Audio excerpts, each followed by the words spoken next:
What are you wearing? A Canadian tuxedo. Canadian. I'm a hockey player. Let's go Blues. Let's go Blues. Let's go Blues.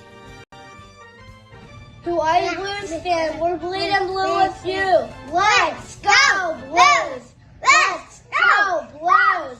Let's go Blues.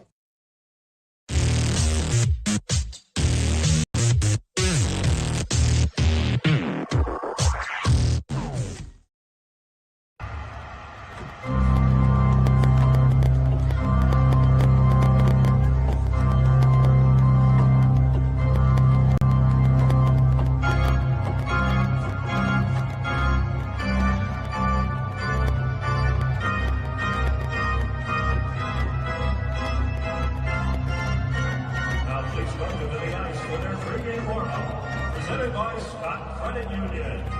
Yours.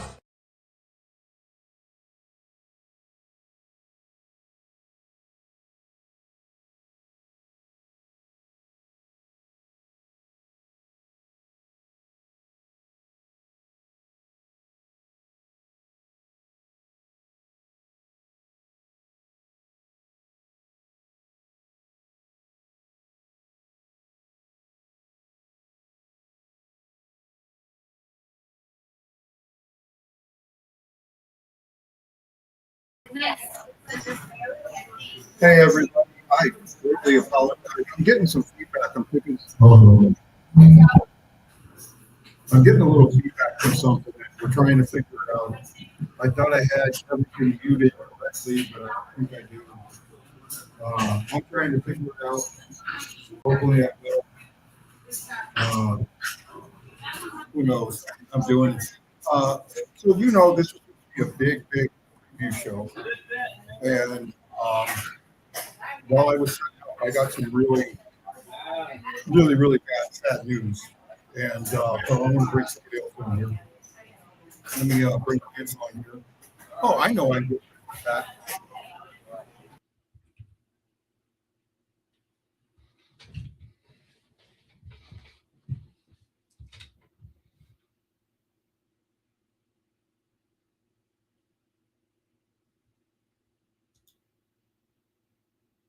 Can you hear me, Bob?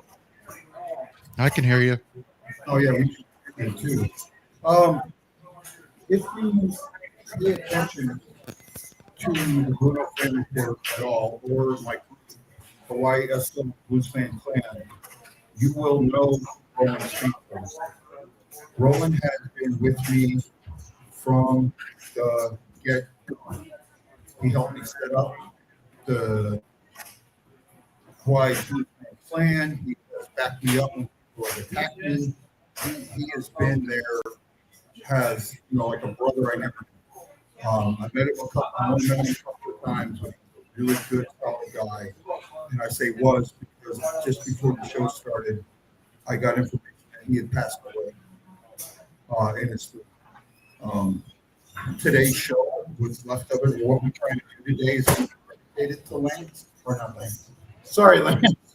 To Roland. Matt, you got to forgive me, buddy. My head is not in the game today after this. Unfortunately, Lance couldn't join us today. Lance, you need to drop your cam down a little bit. You've got your names like your nose. You're not doing you trying to go from your. Hey guy, you're I can barely hear you because of the crowd. You can barely hear me. Yep. I'm not sure. So what's happening is.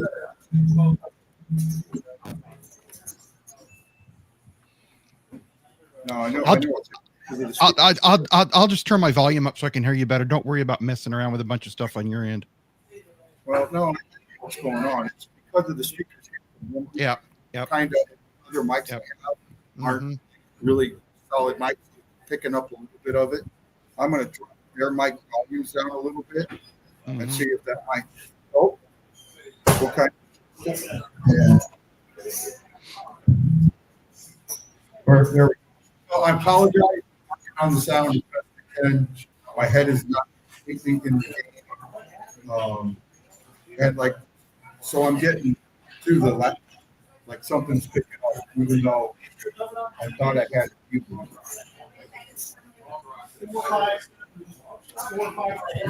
Oh, I drop cam meeting. I don't know. Are you, can you hear me? Lance, can you hear me? I can hear you a little bit better. Okay. You know what I may do? I'll make sure the volume down. They're made. Give me just a moment.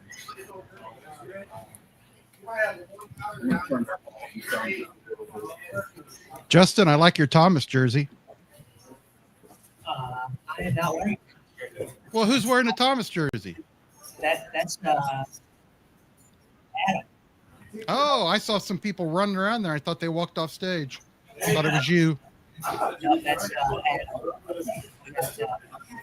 We got our boy Chris Shockey. Yeah. It's just good to have you on. Glad you came. Thanks. That mic close to this phone. You're like putting that mic up. Where you guys putting the mic up? Picking that up.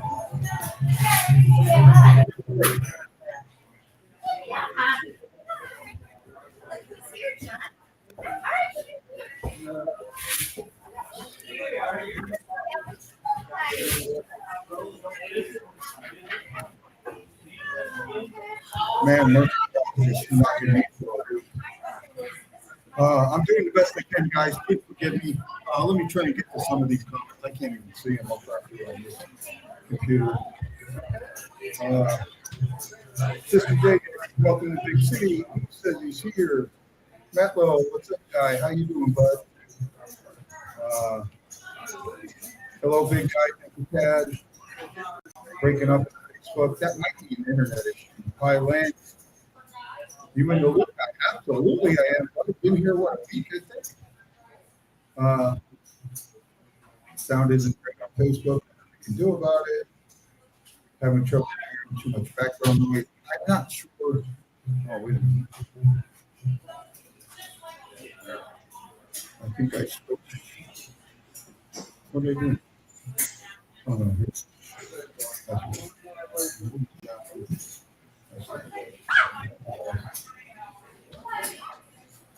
I am not sure why I'm picking up the background noise that I am. These mics I have not the greatest. I'm trying, guys. Forgive me. And I'm also burning up here. Terry said we might have to turn off the see It's no better. is it it's no better, right? Nope, it's no better.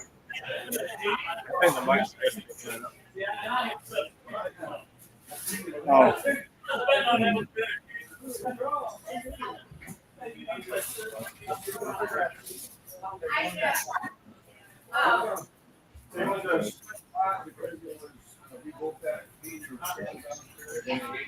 It's not bad.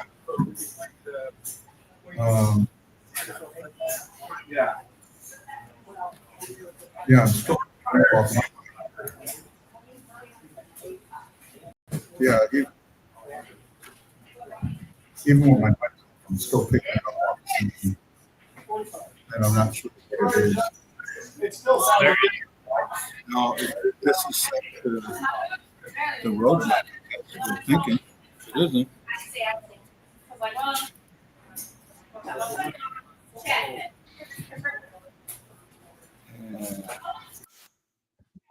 I bet it works. Better. Perfect. Yeah, I figured it out. I figured it out. Yeah. Awesome.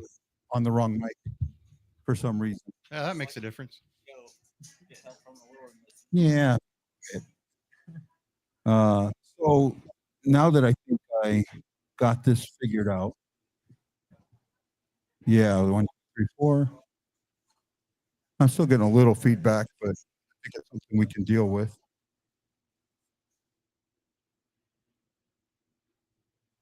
Yeah, I don't know where the feedback's coming from now.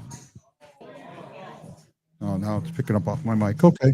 Well, we'll deal with it. So, hey, I'll get back. Can you guys hear me out there? And I can't see. There we go. I'm right in the front. I can barely hear you. You can barely hear me? Now I can hear you. Okay. Yeah, I'm getting like feedback, like it's replaying. Oh, I know what it is. I hear Do you hear it? I wonder if it's coming off that TV there.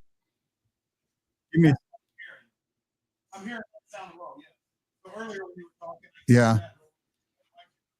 Okay, let me try and figure that out here real quick. Give me just a moment, guys. We know what we did a test and everything worked perfect. Right? Yeah, I did. Yeah, and then this is Roland. Last joke. This is Roland's last joke. So stand by, guys.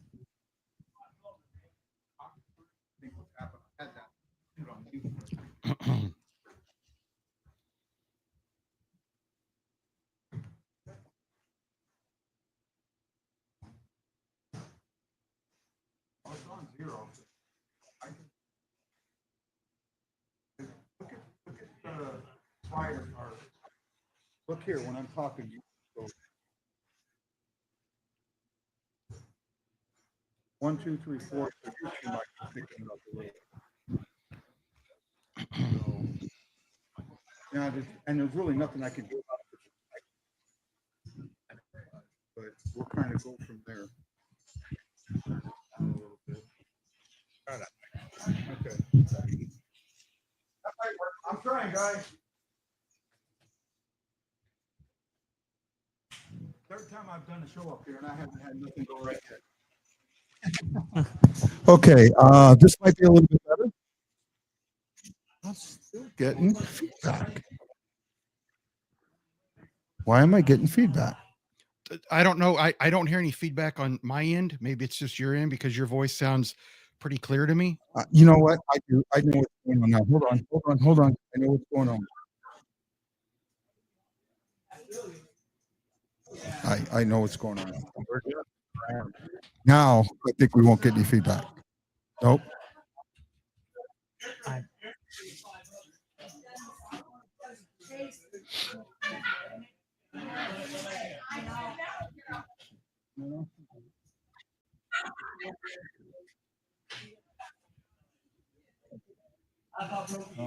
Somebody. One of you guys just typed? Yes, it was Someone me. just.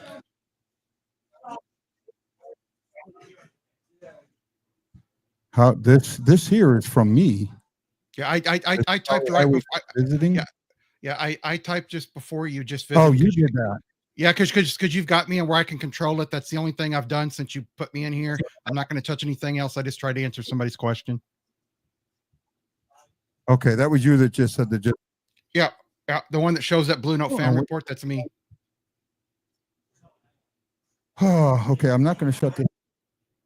No, I wouldn't mess with anything if I was you. That is this. Right? This laptop, the sound is muted. You're sounding great, guy. I'm going to try this real quick. You're sounding good enough, guy. I wouldn't tweak too much. I'm gonna leave the video on that. See if that's where that feedback comes from. Because that shouldn't be coming from you. No. So I think it's the first time those mics on.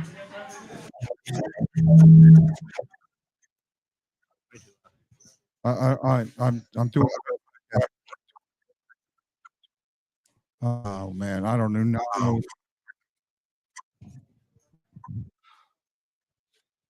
Okay, let's take this one at a time.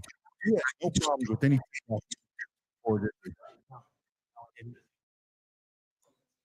1, 2, 3, 4. Oh, I'm still getting feedback.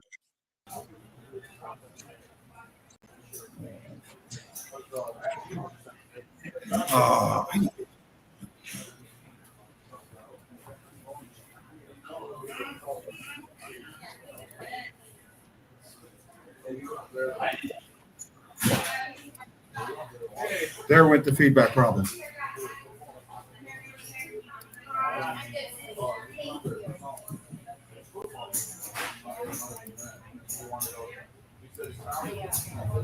There went the feedback problem. Can you hear me okay now, Lance? Right? Yep. Yep. Let me hear you talk, Lance. Yeah, I can hear you just fine, guy. Everything sounds good. Dumb, give me dumb. I actually had two StreamYards open on my main computer. Yeah. And Yep. that's why. Is that better now, guys? Can everybody hear me okay? That doesn't sound funky? Man, I'm sorry, guys. Let's break out camera. Oh, we shouldn't. Just got to remember the meeting, and then we'll get going. All right. So I'll get to your comments in a second. You got to give me a moment.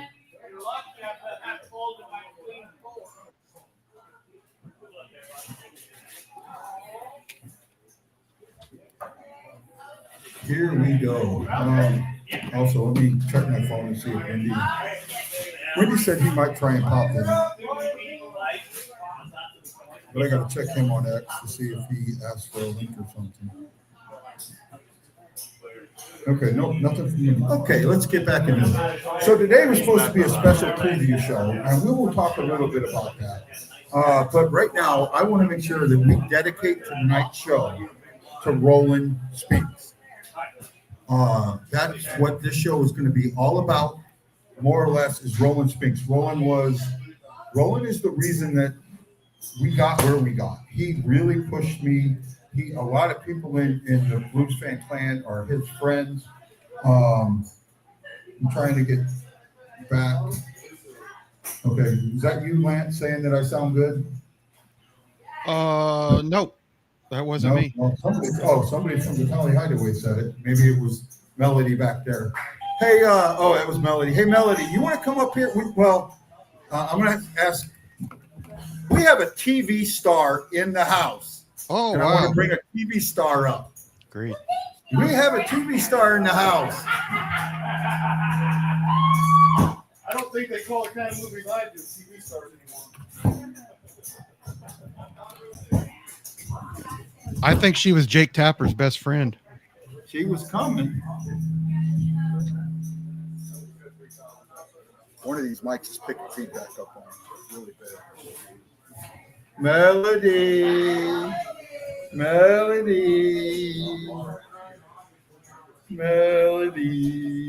Yes, I'm embarrassing you. I love you, girl. You know that, right? No. Okay.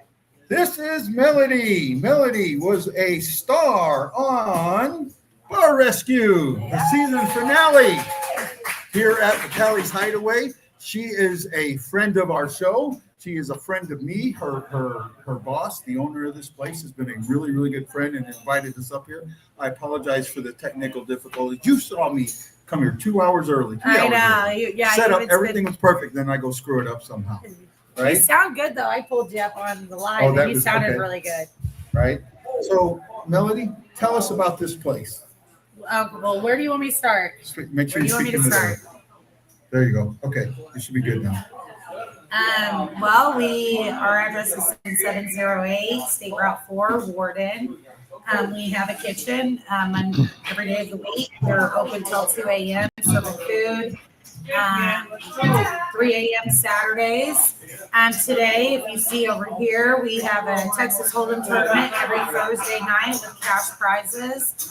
If you win one of those games or play 4 out of the 8, then you get a spot in the main event, which is what they're doing today is the main event. And they have a chance to win $500, which you can see them in the crowd out here. Yeah. They're loyal. They've been here since day one, baby. Yep. And then every third Saturday of the month, we have a comedy show. We hire the promoters and the producers that does a Funny Bone and Helium in St. Louis. There are 4 different comedians every month. Last month, we had one that wrote the scripts for Cat Williams, sorry. Even though I've been in front of a camera, I'm not very good in front of a camera. But we sell tickets, $10 a ticket. That's for 90 seats. That gives you a table and a chair. If you don't get a ticket before then, once we're sold out, you can come at the door, and it's $15 a ticket. But it doesn't guarantee you a seat or anything. But it's a good time. They're usually sold out shows. VIP though, right? Yes, of course. She's going walking away. No, he's not. No, he's not. No, he is, of course. He does Yeah, a lot we- for us with we- this podcast. This is for the last year. You guys have sponsored me, right? I put my show on your page and that, Yeah. and I gotta say thank you. Oh, hey, no Thank problem. you. We love having I you. was worried about it. Nick, I didn't put it on the show for like two or three shows. I didn't put it on the page. Nick sent me a message saying, "Wow, was something wrong?" It's like I was worried about it. No. So he wants No, it, we so- love having you. And we see your guys' lives and stuff too. So Yeah. we see you always on. I say give you a follow if you haven't yet. He's Yeah. awesome. Follow me on BlueNote Fan Report on YouTube or Facebook. It's great. Melody, thank you. We'll be here again on Saturday. Saturday is going to be a different show. Saturday, I've wanted to do this show like for Saturday for over a year now. Yes. We tried to it's do gonna it be last year, but the technical difficulty and everything just made it really different. hard. Hopefully after today we got everything figured out, so it should run everything. Yeah, run now, smooth. now it should. Now, what it was is I actually had opened another tab to send something, and I had two put up at the same time, so that's what was feeding that. Nice. I just had to think of. I knew I would figure it out, but in my head real quick. So Saturday at 2:00, we'll set up at 2, do a pregame, and then at 3:00 the game starts. They'll have the game on the TV here. The volume will be a little low because I got to make sure I don't pick it up on the mic. Okay. But we'll watch the game and react, and you can come up here. They got drink specials. They got 3 Blues drink specials that we created Yeah. last year, and finally got someone to order one. Yes, and we got great food, and we have pinball, we have Pac-Man. So if you want to bring your kids up, you can bring your kids up if you want. Yep, be very It's a good kid-friendly. time. Nice, clean atmosphere. Definitely come check us out. Yep, so we will be doing a live game show, and we'll kind of go from there. Melody, thank you, my friend. Thank you. I'm going to give Melody a hug. She's not going to Oh hug. shit! So sorry for the mistake in the script. Oh, you're good. You're good. Lily, thank you. Okay, we're gonna bring the Shock Man back. S Hockey is coming back, Come on, Shocky. and if you notice, me and S Man are wearing our Warrior jerseys. We decided to do that today. Can you see that? Let's stand up there, Shock Man. There we go. Show your Warriors jersey. Shocky. I actually share my number with somebody. Well, you do too now. Now. Probably. So, Lance, are you hearing me good now, bud? Yeah, you sound great. Yeah, so do you actually. Thank Let's you. kind of get into what my agenda was supposed to be. Can you pull up my agenda, bud? So, what we were gonna do. I'm sorry, I'm struggling here to just figure out anything. Yeah, actually, I need to make it a little smaller. I know you need it bigger. Okay, so I kind of did the intro. One thing I wanted to say is I want to give a big shout out to Let's Go Blues Radio on their last episode. They threw a shout out to us, to Kurt, Billy, and Jeff. Thank you guys. We really appreciate that. You guys are the reason I started. You guys got me started in this. I never consider you a competitor. I always consider you a friend, and I appreciate you guys very, very, very much. I wanted to say that, so thank you. And any other podcast out there that's doing this, apparently tonight is a comedy show. Yeah, you might have me there. The chips are loud. Well, they shouldn't be too bad now. We don't have the airports up here. Say again. We don't have the airports up here. So what I wanted to do, we're going to rank the Central Division, and I was going to talk about the other divisions. I honestly don't have a solid ranking. I'm going to do it off the top of my head because, in my eyes, now one thing I want to bring up, NHL does their Super 16, right? Have you seen that? They did a preseason Super 16. Have you seen it by any chance? I glanced in that. I said it. I showed you it today. Lance, did you see that preseason Super 16? Yeah.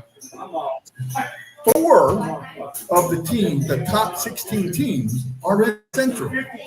Dallas is like number 2. The Avalanche is like number 4. The Jets are number 7. In the top 7 are the three teams from the Central Division. The Wild come in at like 14. right? 14 or 15. And then in the other receiving vote, so they have their 16, and in the other receiving vote, the next team, which would be 17, is Utah, and in 18 is St. Louis. 6 teams in the top 18, almost the top half of the league, more or less, right? That's just crazy. This division, no matter how we rank them, except for one position. There is one position that I think everybody's going to agree on. And that's the only position that I know I'm going to get right. Every other position, the teams can go up or down. Yeah, it's a toss-up for sure. Yeah, absolute toss-up. So, Lance, in the Central Division, who is your number 8? My number 8 is the Chicago Blackhawks. And why? They still have not put a roster around Bedard. And, Guy, you and I both thought he would be a very good player, but, we never thought he'd be this generational Gretzky Lemieux type guy. And I don't think he's going to be that. But, for him to succeed, he's going to need some guys around him. They're very young, very, very young. They just have to get better on the blue line, too. They've got some decent young defensemen. I think goaltending's going to hurt him a little bit. Not a big fan of Soderblom. And I just don't think they have enough pieces to make it to the playoffs by any means. I think they're one of the lower 4 teams in the league. Yeah, I'm with you. I got nothing. So we'll go to Shockman next. Shockman, who is your number 8 team in the Central? Mine's still the Blackhawks. Mostly the same reasons as Lance. I don't trust in their development in the minors to bring up these kids and fill any positions. So, yeah, I still have the Blackhawks down the bottom of the season. And Justin? Yeah, I'm going to have to go with Chicago here. They got a lot of young up-and-coming guys, and I didn't really see the comparison when people compare Bedard to a guy like Conor David. Like, I just don't see that ability to go through 5 guys. He can be in the league shooter, but as for like some young guys that they may have, like Greg Nazar, he's going to be playing his first full season in the league. I think Sam Rizal is going to be good for Chicago for years to come.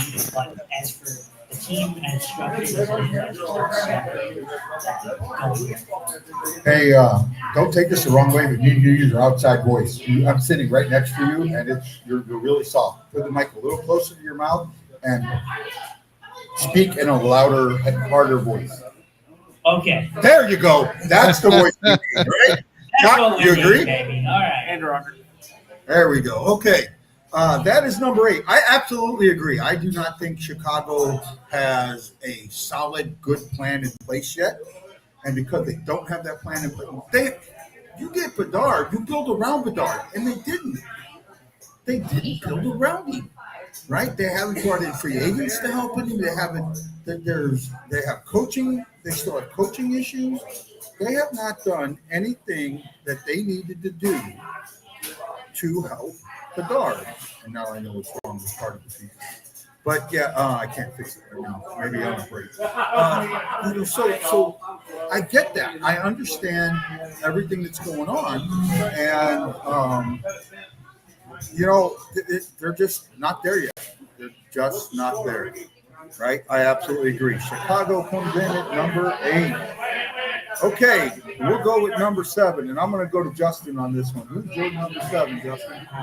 Guy, I don't think you're going to like this very much because we've been talking about this, tossing and turning, but I'm going to have to put Nashville at number 7. And the reason I do it is because I think the division is just so strong, and I just think that Nashville is just too aging. I think Roman Yossi's obviously getting another year older, so I think he's declining. He's still a great defenseman. Their goaltending is better. I think Saros is great when he's on his game, but he is pretty bad when he is not.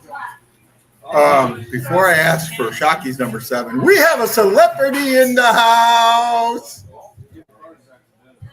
He's not in regalia, but he's here. Sister JJ. You can see. Wave to the crowd, Cam, Sister JJ. All right, Sister JJ's here. We'll probably bring him up here a little bit. Tell him that Lance said hello. Oh, he can hear you. All right. Hello, JJ. He's on the screen, bud. Right? Sister JJ is in the house. Okay, it is your turn, Shock. Who is your number 7? I'm with him on Nashville being number 7. They're older. Soros goes away as a team. If they're down, he's down. Still just fix it too many Chiefs and not enough Warriors on the team, so I don't see them getting any better than last year. Lance, you're number 7, buddy. I battled with this one between Nashville and this team, but after looking at some big highlights from last year and looking at who they got rid of and who they added, it would be the Utah Mammoth. A lot of people, a lot of so-called experts are picking this team to finish 4th in the West. I saw at least 30, 40 so-called experts picking them to finish 4th, and the Blues finishing 7th or 8th. So they added Paterka, they added Schmidt, they added Tanev and Vanacek as a goalie, but they lost Doan, Kesserling, Matthias Michelli, and I just don't see them being 4th. I don't see what these people are looking at. I just think that they are a year or two away from being a serious playoff contender. So I put the Utah Mammoth at 7. Hey, look who just joined us. Welcome, buddy. What's up? Hey, so we started. So first of all, you don't know what's going on a little bit. So this show's going to get truncated. You know from my group, Roland Spink. You've probably seen him in the show a couple of times. Seen him like one of the guys that he's the guy that kind of helped me start the Hawaii Blues Fan Clan. He passed away this morning. And I'm kind of reeling from it, so I'm doing the best I can. We're going to kind of go through the show the best we can. I appreciate you being here. We just did 8 and 7, so I'll let you do your 8 and then number 7, and then I'll do my number 7. So who's your number 8, Wendy, for the Central Division? Unfortunately, it's Chicago. Okay, well, we are unanimous. Everybody picked Chicago 8. That's the only position that I think is solid in this division. Go ahead. I will say, though, I think it is a season where we see improvement for this team, where they go ahead and end up with like 72 points compared to what they had last year. I like our tandem and net. Connor Bedard's coming into year 3 of his NHL career, and he looks like he is a whole lot faster, a lot more agile, and aversive of getting away from hits. Frank Nazar looks great still, like he was in the second half of the season, and I like where the Hawks are going this year. We're kind of all said the same thing, except like I said, I didn't think that they built around the dog too well. Right? Do you think that they've done that? I mean, they brought free agents in, but it didn't seem like for a while that they were right free agents. What the Hawks did this year was they didn't really sign many free agency options. Their 3 acquisitions now this offseason. Matt Grzelcyk, who they signed this morning to a 1 year, $1 million AAV, and they acquired 2 players via trade. Andre Burakovsky, who is currently playing the left wing for Connor Bedard, and Sam Lafferty, who played for the Hawks 2 years ago, and he's more a defensive player, and he's going to be a bottom line player on the Hawks anyways. So what the Hawks are doing is the young players are starting to come up. Ryan Donato's staying put. He signed a 4-year extension, and it was a great deal for the Hawks. He played well last year for the Hawks and played well with Connor Bedard. And it looks like Bedard's skill, though, has drastically improved upon what it was last year. What's So the thing about Bedard is he's been a talent his whole life. How long does he have to wait And how long before he gets frustrated with being on the down team? It's with a lot of stars, if they're not on the right team, they start playing down to their team level because they get frustrated. I mean, it happened to McDavid for a little bit. Yeah. Right? McDavid had a couple of rough years. Here's the thing with what the Hawks are expected to be doing after the trade deadline. We're going to probably be moving on from Jason Dickinson, Connor Murphy. I don't think they will move on from Nick Foligno. It's his final year of his deal, however, and he's also the captain of the team. They will be moving on from older guys by deadline time, and younger players, more Bedard's age bracket, are coming in from college, the KHL, the SHL. And those players from the KHL is Roman Kanserov, who we drafted the same year as Connor Bedard, who expected to sign his entry-level deal with the Blackhawks at the end of the KHL season. Then we have Anton Frundell, who we drafted 3rd overall this year, who's already producing a high click in the SHL this season. Just scored a hat trick yesterday and 2 goals 2 days ago, and he's at a good click in one of the best point percentages for a 18-year-old in the SHL in that league's history. And then we also have players coming from college, and Sasha Boisvert, who was a first-round pick last year. There's a lot of young players coming up that will be in this mixture of team that will be part of this future for the Chicago Blackhawks. Yeah, I figured they'd have between 68 and 74 points.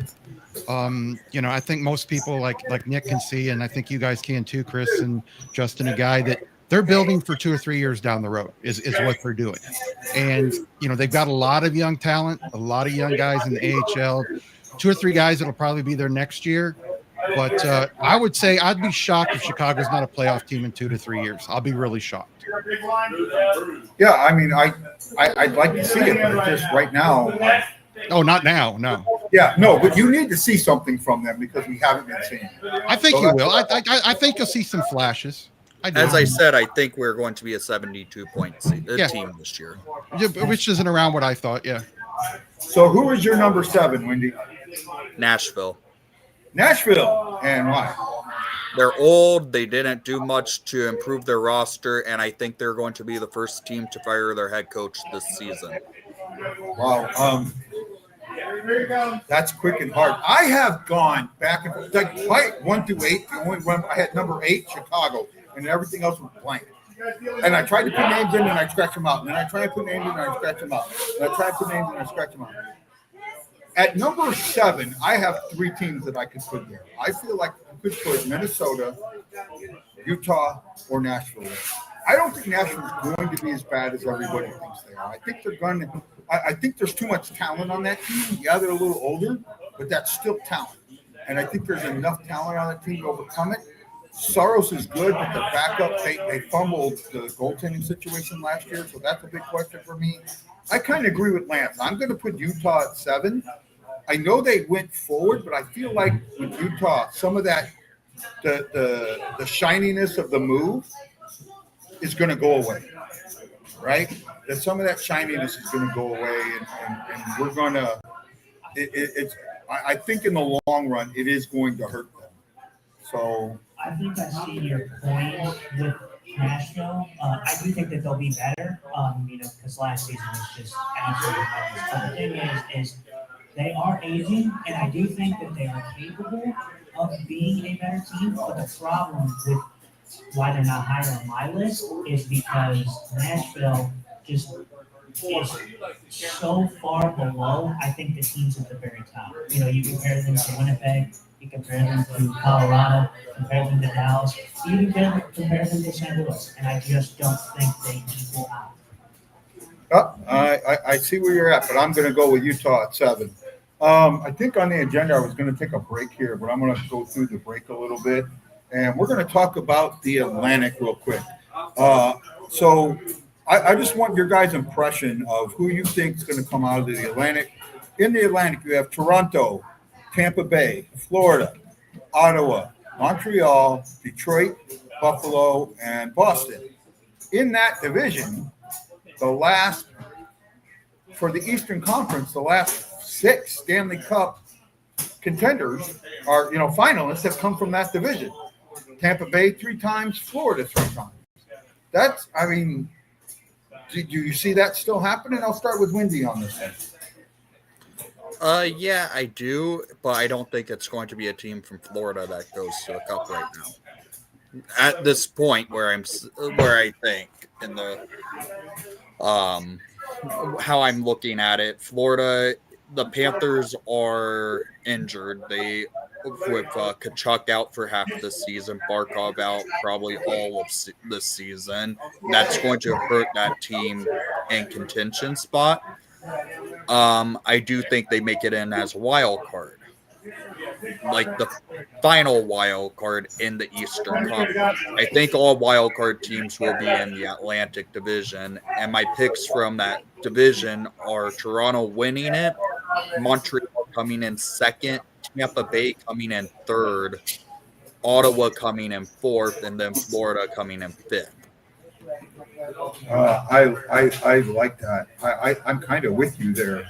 What do you say there, Lance, man? You're muted, bud. Lance, you're muted. You're muted. You're muted. He knows. He does? I got you. Just a minute. I had to do something. Oh, okay. I'm sorry. All right. Here's my 8-1 in the Atlantic. Okay. Buffalo 8, Detroit 7, Boston 6th. I'm going to say Ottawa 5th. I'm going to say the Canadiens 4th. I'm going to say Toronto 3rd. I'm going to say Tampa 1 and Florida 2nd. Wow. Aggressive. I think mine might be. Go ahead. Yours. I think this will be pretty controversial considering where I have this team number 2. But my number 8 is actually Boston. First of all, I think Boston is in desperate need of that, bottom of the league to get back a chance. Then I have in 7th, I have Buffalo, and then I have Detroit. If the guys are playing just isn't gonna come. In number 5, I have Montreal. I think, they're still going to be an exciting team. I just don't think the Cinderella story is going to be there this year, like it was last year, where they had to make a lot of comebacks in games. Number 4, in the first wild card spot, I have the Toronto Maple Leafs. Hold on. Nick, since you got to go real quick, how about you run us through your Central Division and your Stanley Cup finalists before you go? Central Division, I have Dallas winning it. I also have them winning the President's Trophy. Colorado coming in 2nd. I have Winnipeg coming in 3rd. St. Louis 4th. Utah 5th. Minnesota 6th. And Nashville 7th. And obviously I have the Hawks in 8th. Roland, I'm coming, buddy. Wendy actually gave the Blues some props. Oh, sorry, Wendy. I had to do that, man. So who's your Stanley Cup finalist and your winner? Right now, at this point, it's hard to choose the Stanley Cup finalists with how, obviously, with Florida being usually the favorite to pick at the end after going back-to-back years. But with their injuries, makes it difficult for them to go to the Cup final right now. For fun, I'm going to just make a fun prediction just out of the whim. I have Winnipeg versus Montreal going to the Stanley Cup final. Oh wow! Canada breaks its curse. That's not bad. That's a risky one, I will say. It's risky, but it's for fun at this point because it's so early and hard to predict.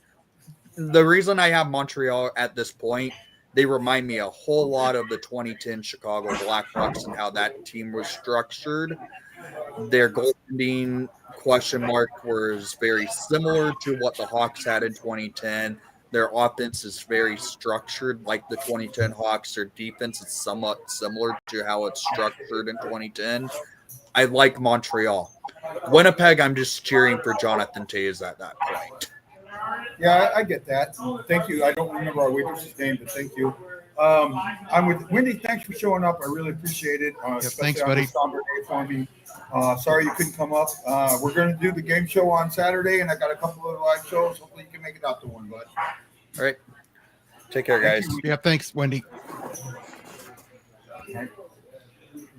I greatly appreciate Wendy on that. You for the Atlantic. Yeah, I just a little run through. I had Boston 8th, Buffalo 7th, Detroit 6th. I had Montreal 5th. Shockingly enough, I had the Grizzlies in 5th. My first wild card debate is Toronto. Actually, is the first wild card spot. I think that makes not being one of the favorites going there. Number 3, I have the Panthers, and number 2, I have the Ottawa Senators. Making it to the playoffs pretty easily. And then my division winner is the Tampa Bay Lightning. I think Tampa Bay, I think this is the last year that Tampa Bay actually has a shot at winning the division. I think with a hurt Florida, Florida's not going to win the division, and they also do not care about winning the division. And I think Ottawa's going to be one of those sneaky teams that even if they prove that they can have a solid, consistent start, that even Ottawa, I think, can take the division, if I'm honest. What do you think, Shotman? Me, I have Boston at 8, Buffalo at 7, obviously Detroit at 6. I have Florida dropping down to the 5th. I can see that. Because of the injuries that are lasting so long. Do you have them in the playoffs? Yes, last wild card spot. And that should scare my first place team because when I get up, Ottawa's going to jump up. Tampa Bay's going to be second. And Toronto is my first pick, and that should scare them having to face the Panthers again. And I'm here to see that. I look at that division, and it is a tough division.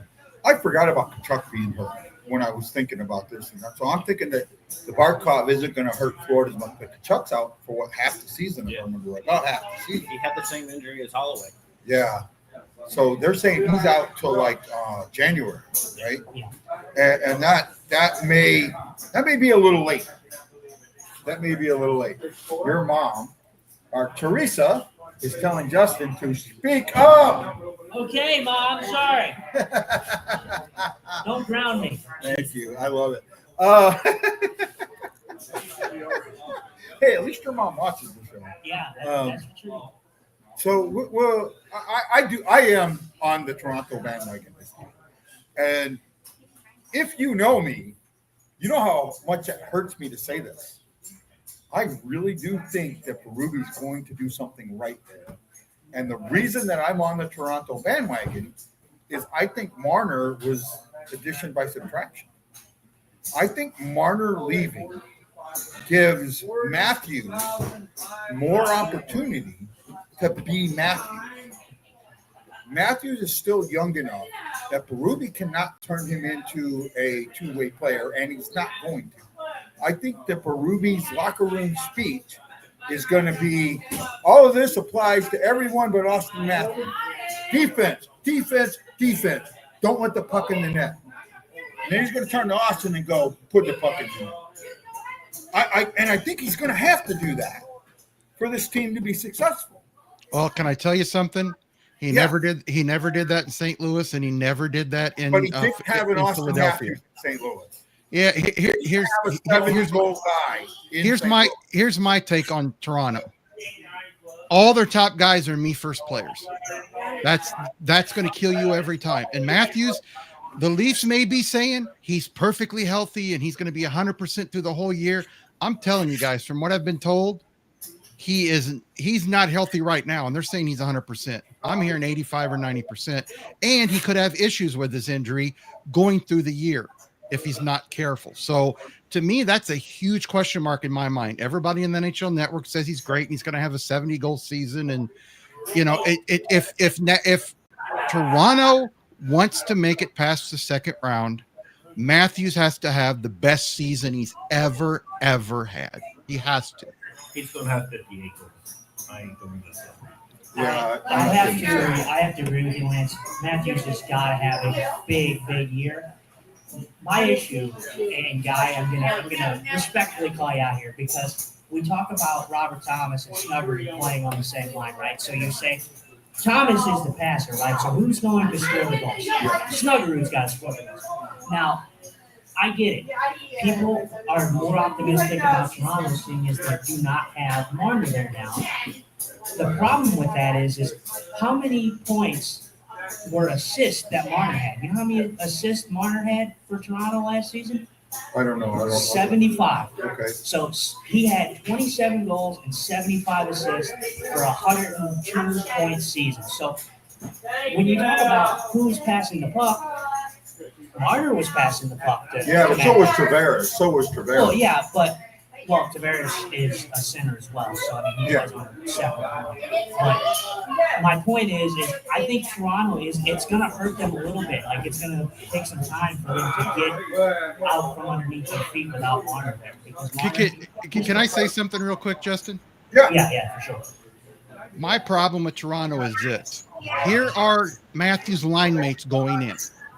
Matthew Nyes, which I really like Matthew Nyes, but he's no, top winger. He's not a top winger. His other guy on his other side is Max Domi. Max Domi's one of these guys that'll score 6 goals in 3 games, and then you don't hear from him for 2 months. On their second line, they've got Tavares, a year older. You know how guys get when they get that age. They can fall off slowly, or they can fall off quickly. Their line mates are McCann, are McMahon, and Nylander. I'm fine with Nylander. McMahon, not. And then the third line is Matthias Michelli, Nicholas Waugh, and Dakota Joshua. To me, those top 3 lines aren't the Stanley Cup contending lines. I don't see it. I get that. I just, I go with my gut. So, hey, guys. Oh, yeah. I appreciate this. We're at a point now. I want to take about a 5 to 10 minute break. It's a little warm in here. Give us a chance to breathe and move around. We will be back here shortly. We're going to take a 5-10 minute break. I'm going to put a background up that says we're on break. Give us a chance to meet people here. Say hi to everybody at the bar. Say hi, bar. Hey. Yeah, there's one. Okay. So, Vitale's Hideaway, let's hear ya. There we go. That's what we wanted. That's what we wanted. We're gonna take a short break. We'll be back. Lance, come back on by 5, and by 10 I should be back on. Does that sound good, bud? Sounds good. Okay, thank you, sir. We'll be guys, a White Blues fan with Justin saying aloha, and we'll see you in a few. If I can find the right thing here. I know I got it right. I got it. Here we go.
take another break.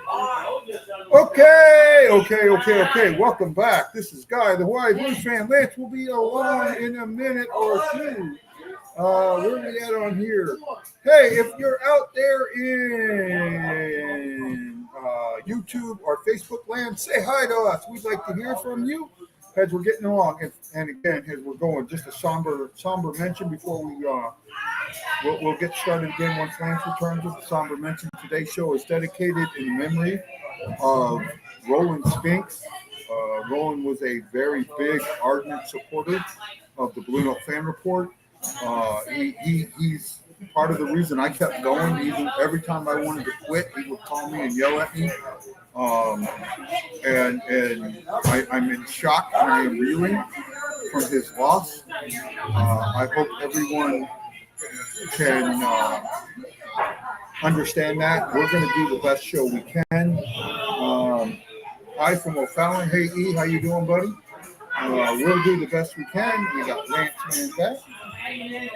Okay, Lance is back. I'm going to do one quick thing real quick. I'm going to open that camera and turn on a little more light. I think that might help us a bit. So stand by. Give me just a moment. I just want to make us, for our stream to be just a tad bit better. Say again? Who wants to see us? I do. So stand by a second. You know what? I'm doing all this talking and nobody can hear me. There we go. I just did all that talking and nobody could hear us. I did a big old thing on Roland and nobody could hear us. So give me a moment. Huh? Are you sure you're not? Yeah. Well, I'm the buttons guy. So you guys talk for a moment while I adjust the camera. Hey, Chris, it's nice to see you on, buddy.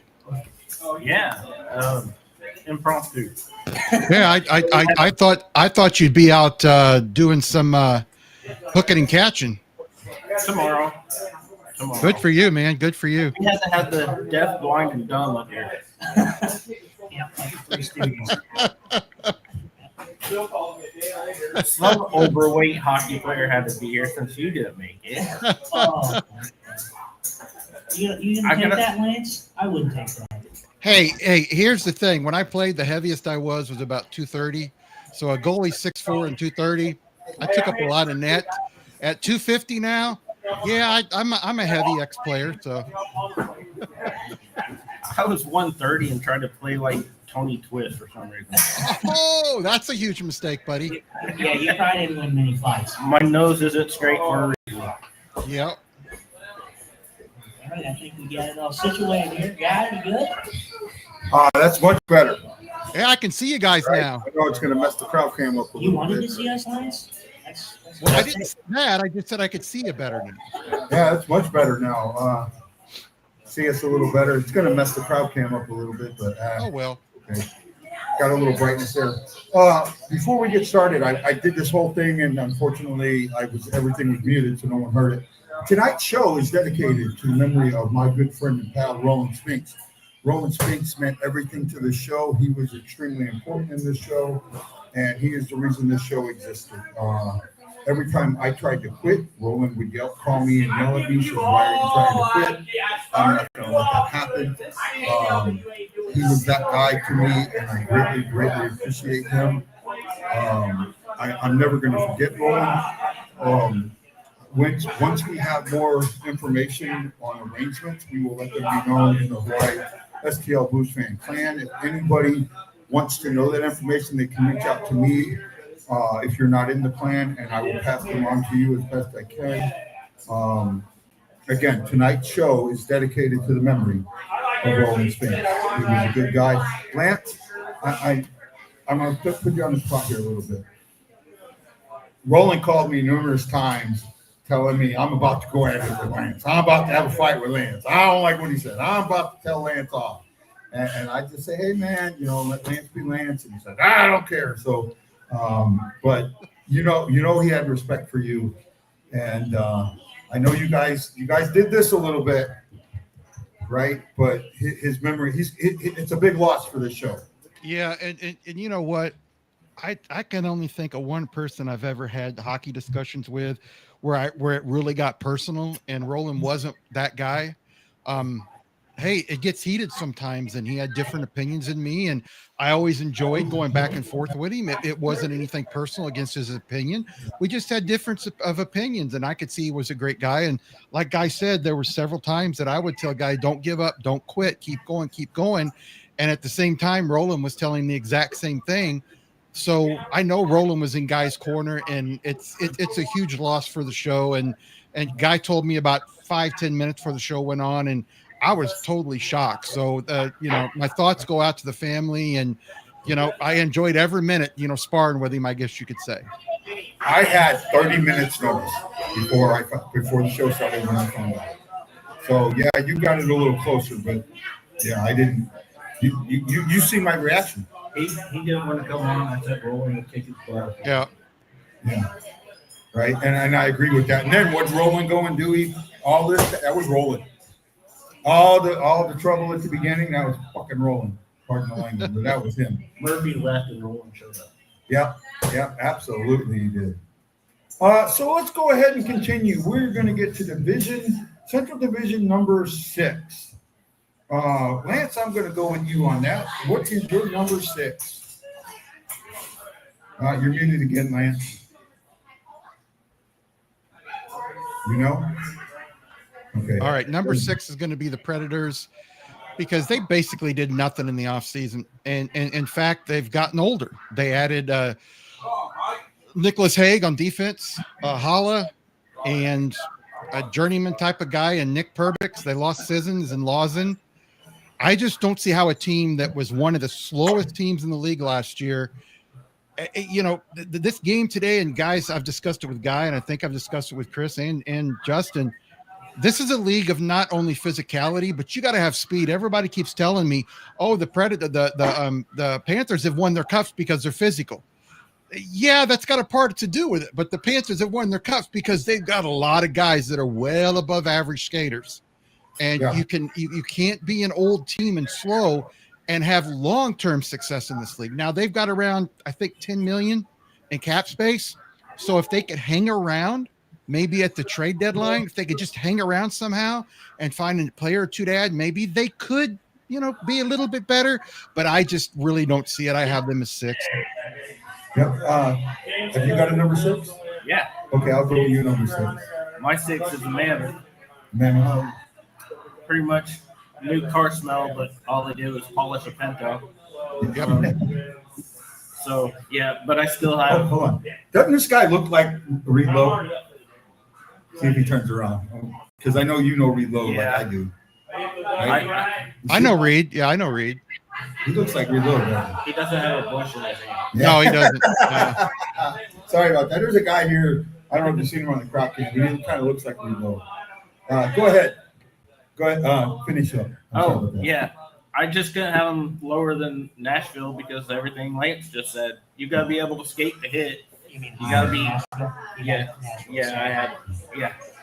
got to have the speed to catch the guy that you're going to hit or get away from the hit. I just like Utah that like 2 points better than Nashville. But okay, you Justin? I have the Mammoth as well. I like the JJ Viterka sign. Or was that a trade? That was a signing, right? I believe that was a signing. Or was that a trade? I'm not 100%, but I do like the JJ Viterka addition. I really like Clayton Keller. I like the young core that they have. I have them at 6, and it's just going to be tough. And the team that I have above them, they barely edge out Utah. I think this is the year that Utah, is on the brink, but they miss in a heartbreaking fashion. I think, and believe me, that's going to upset a lot of hockey fans because everybody loves Utah for some odd reason. I have no idea. I originally had my team at 7 or at 6. I originally had Minnesota, but the reason I had Minnesota was the contract issues, right? Because that can play into a team. Well, they solved those contract issues. They signed Grubauer. They signed Kaprizov. So that's got me going. Well, so who's 6? Because I think the Predators are going to be better. I know everything you guys say, but I just look at that team. There's way too much talent on that team to be bad 2 years in a row. But with Minnesota solving their issues and the Central being as good as it is, I'm going to have to go with Nashville at number 7. Like I said, you agree with me with Utah, the new car smell being off, right? That it's going to affect them. And again, I think the Predators are going to be better. The problem is the division is too damn good. Yeah, I think you kind of answered your own question. Like, why would Nashville be better? Yeah, I do think that they will be better. But that's because they have a group that should be better. We should expect that team to play better. But the problem is the teams above them will be better. So, by that logic, Nashville can be better all they want, but they're not going to reach the levels of Winnipeg, Colorado, Dallas, St. Louis. I just don't see it. Yeah, I'm talking to somebody about Rome here real quick, so I apologize. Yeah, and I think most of us can agree. We all agree on Chicago as number 8. I think most of us, we all see 6 and 7 very similar, but I think you could swap those very easily. There's not going to be a huge difference between 6 and 7 when it comes to point wise. 6, 7, or 5. 5, yeah. Who we're about to talk about, number 5. Justin, I'm going to go with you on number 5. At number 5, I have Minnesota. I like that they signed Kaprizov. That's a good move by them. The cap is going up, so I was a little worried about that. Trying to build talent around them. The thing with me is I view Minnesota as a mid-team, but I just think that they're better than Utah. They're better than Nashville. They're obviously better than Chicago. I just see them in the middle. They always seem to squeak in, but never can make any damage when it comes to the playoffs. I do have them in the playoffs. I have both wild cards coming from the Central Division. I could see both wild cards coming from the Central Division. I'm going to go to you on this one. I had the Wild. Yeah, they got the Kaprizov signing. I'm still seeing that his shoulder's not right. So you got two Russians with bad shoulders. Yeah. And who knows what this contract's going to do. Getting him paid, he's not that guy in the league. And that could cause some issues, especially even with Minnesota fans, seeing how much they just paid for him. If he goes out with that shoulder or something else, or he has an off year, they're going to be in his ear. Yeah. Yeah, and the thing about him, they're treating him and paying him, even with the cap increase, like he's a top 5 player, and he's not. He's had one 100-point season. I think the other one, and one other one over 90. The rest of him, he's been hurt, which is like Chris said, he's got a big history of being hurt, and I think it was a stupid contract. I said it. I'm like, so McDavid's going to get 22, 25 now? Yeah. Hey, it's Dante's Inferno. Hey, Mike, welcome to the show, buddy. We miss you. We love you. We lost Roland Spinks today, my friend, and I'm dealing with that, so that's why I'm not my happy-go-lucky self. But, Mike, we love you, man. So who is your number 6 there? Or is that 6 or 5? 5. 5. Who's your number 5? Lance? My number 5 is Minnesota. They did lose Frederick. I hate saying this guy's last name. I always mess up with Goudreau. They did lose him, but I don't think that's a huge loss. It's a loss, but they got Sturm. He's serviceable, and they had Tarasenko on that. Like you said, he's one shoulder surgery away from not playing ever again. But I think Vladdy, if he's healthy, he's good for 25 goals. He is. He's good for 25 goals. 25 to 35 assists. So I think he'll be fine there, but I just see them as 5th. Didn't they lose Hartman too? Dante says Zuccarello is out for Minnesota as well, and that might affect it. Yeah. I'm on board. So we have a ding consensus. I have, and I think Whitney had Minnesota at 5. Yeah, I think he did too. So I have Minnesota at 5, and I bounced this one. I had them at one point. I had them all the way down at 7, and then I've had them as high as 3. right? I think the loss that Minnesota is going to suffer is the loss nobody's talking about.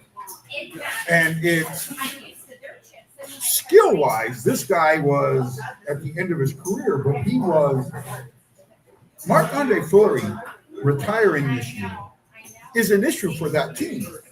But hold on, Lance. Wait a minute. Not on the ice. I'm not going to say nothing. I was just shaking my head. I see you though. Not on the ice, but off the ice. What he brought to the locker room, that leadership, that camaraderie, that the practical. He was legendary at practical. Did you see what he did to Sidney Crosby's car? Before that, he painted his number on Crosby's car.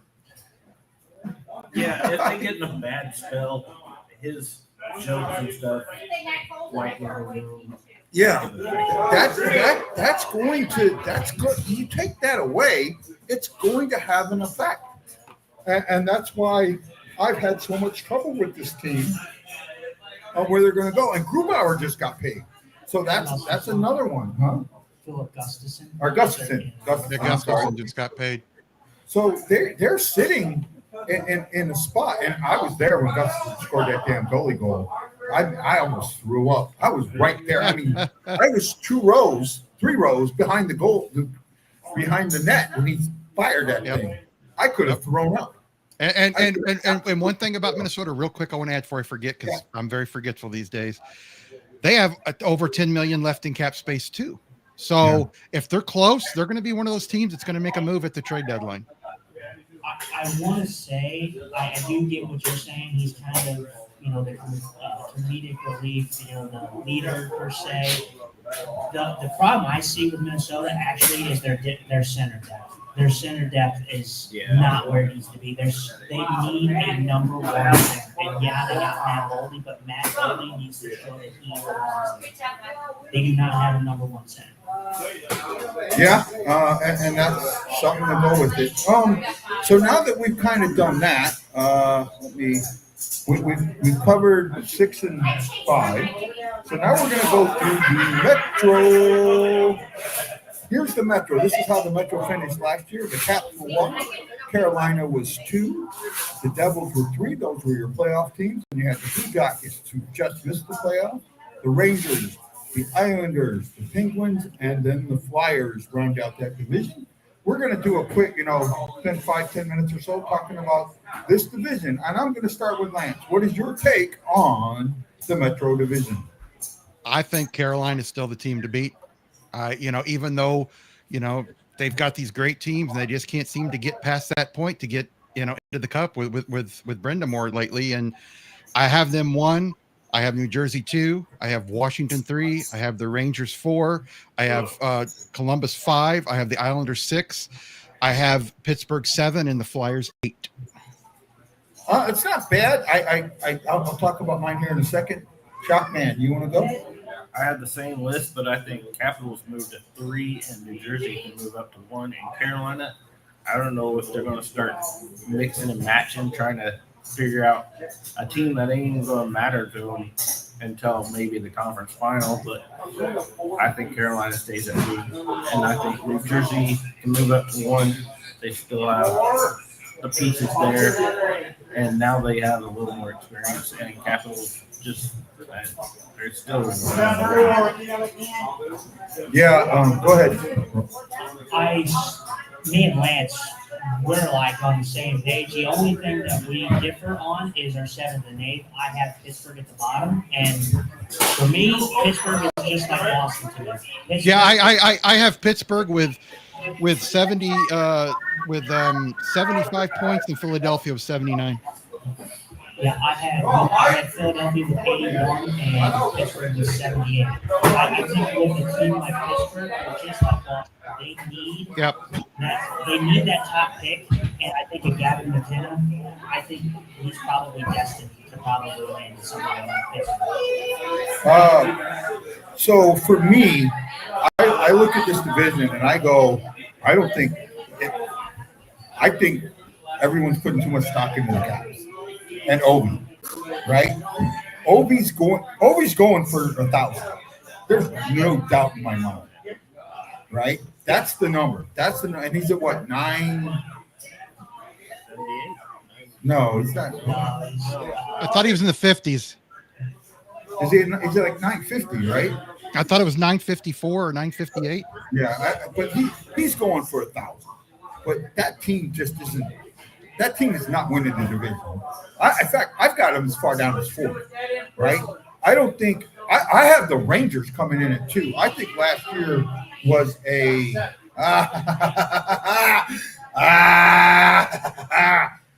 down with the devil. Ovi has 897 goals. Is it 897? And real quick, he's Yeah. going to have to play 3 more years to reach 1,000 goals. And I think that's his goal. I don't think he plays 3 more years. I think even though he's got good size, I think the beating and physicality of the league, I just don't see him playing 3 more years. I just don't. I think if he plays 3 more years, his last year he gets 15 to 20 goals. So what's the number? What's the number on him? I think he ends up with about 940, 950. 940? I think he's fine with 900. He's at 897. That's 3 more goals. Yeah. You're saying after he scores 3 goals, he's going to retire? He's going to score more than 3 goals this year. He could. All right, you're going to pull a Mr. 3000. You remember that movie? Yeah. I got my 900. I'm out of here. Go back to Russia. And I'm gonna, and Chris can attend to this, and everybody else on this watching this podcast can attend to it. If you played hockey from a kid, 4, 5, 6 years old until you're 30, 40 years old, it takes a wear and tear, especially as a forward and a center and a big guy. You got people always trying to take you off the puck. You got people slamming you in the corner. And even though Ovi's big, I wouldn't call him physical, a great physical player like a lot of people do. He's 1 back injury and 1 leg injury away from having to retire, because as Chris knows, one of the first things that goes in the NHL is your back. If you're a big guy and you get hit a lot, stuff, your back and your knees. And he's just 1 injury away from having to retire, in my mind. Yeah, I'm with you, and I kind of understand that. For me, this division, I think it's Carolina, but I think the Rangers was a one-off last year. I think that was a one-off. I do think the Rangers are going to be number 2, and I do think the Rangers could possibly come out of that bracket to the Eastern Conference Finals, right? That's kind of where I'm at. I think they'll be better, but I don't know how much better. I don't know if I can see them at number 2. I mean, I could, but I don't know. I think they can flop with Columbus. Maybe. Columbus getting over that. Yeah, I think I had the Rangers 4th or 5th. I don't even remember what I just said. I got to look at my notes. I have them in 4th too, Lance. I see Columbus making the play. I do think Columbus makes the playoffs. I have them with 80 points and the Rangers with 91. Yeah. So you do have the Rangers? I thought you had the Rangers lower. No, I know. I've got Carolina, New Jersey, Washington, the Rangers, Islanders, Columbus, and then Pittsburgh and the Flyers, I think is how I had it. Okay. Yeah, I do think the Rangers are gonna come back this year. I absolutely do. So, hey, Lance, you okay taking a 5-minute break or 10? Yeah, no, I'm fine. Break? Whatever you guys need to do. I know. Okay, Hey, I've been there. It's hot to be up on Are we the at the stage. final table out there? Final table with the $500 winner who's going to donate $100 to this show.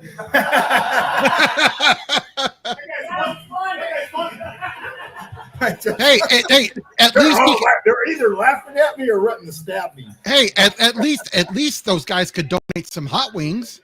Yeah. Well, I got food earlier. All in with Food's Jack good Juice. here. You know that. Yeah, it's good. It's good food. You Summer never needs to ordered. go in all in Jack Juice. The wings are they got 75 wings today, by the Yeah, way. they do. Yeah. I saw that. So enjoy that. We'll be back in we'll do a 10. It's at 6:30 now. We'll come back at 6:40. So we will be back, and he went out. I didn't want him to do that, but we will be back here in 10 minutes. See you soon.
Well, we are back. Hello, hello, hello. This is Guy, the Hawaii Blues fan, coming to you live from Vitale's Hideaway in Warden, Illinois. If you've been with us, today is our preview show, and we have been going over the Central Division. It is also a heartbreak show. Today, I lost a very good friend, Roland Spinks, who was a huge proponent of this show. He was there when you needed him. When I needed him, he was there. Just really great. And I want to kind of show some stuff here. This is my page on the Hawaii Blues Fan Clan. This was the post where Stephanie joined, and she is the person that, if you have questions, you can get a hold of. Let me kind of do it this way. I'm going to pull us out of here for a second, guys, but we're still, they can still hear us. Then we've got a bunch of comments here, and I'm not going to read them all, but Bill Miller, thank you. Gary Thatcher, thank you. Stephen Glass, thank you. Thomas Neville, thank you. Jessica Ray, thank you. Shelley, and I cannot say that last name, thank you. Ted Dieterman, thank you. Justin Scott, thank you, sir. Chris Lambert, thank you. Is it Lisa? Thank you. Marianne Holmes, thank you. Ashley Jones, yes, Ashley, I know how you were doing. Sam Mazzella, thank you. John Hefner. John, I had to call you and tell you. I made sure you heard the news from me. Thank you so much. I just wanted to put that out there before we get started. This show is dedicated to Roland today. So thank you all so much. And I still can't do anything right. There we go. Okay, I'm back with the right page now. Okay, we're going to continue. Lance, thank you for coming back.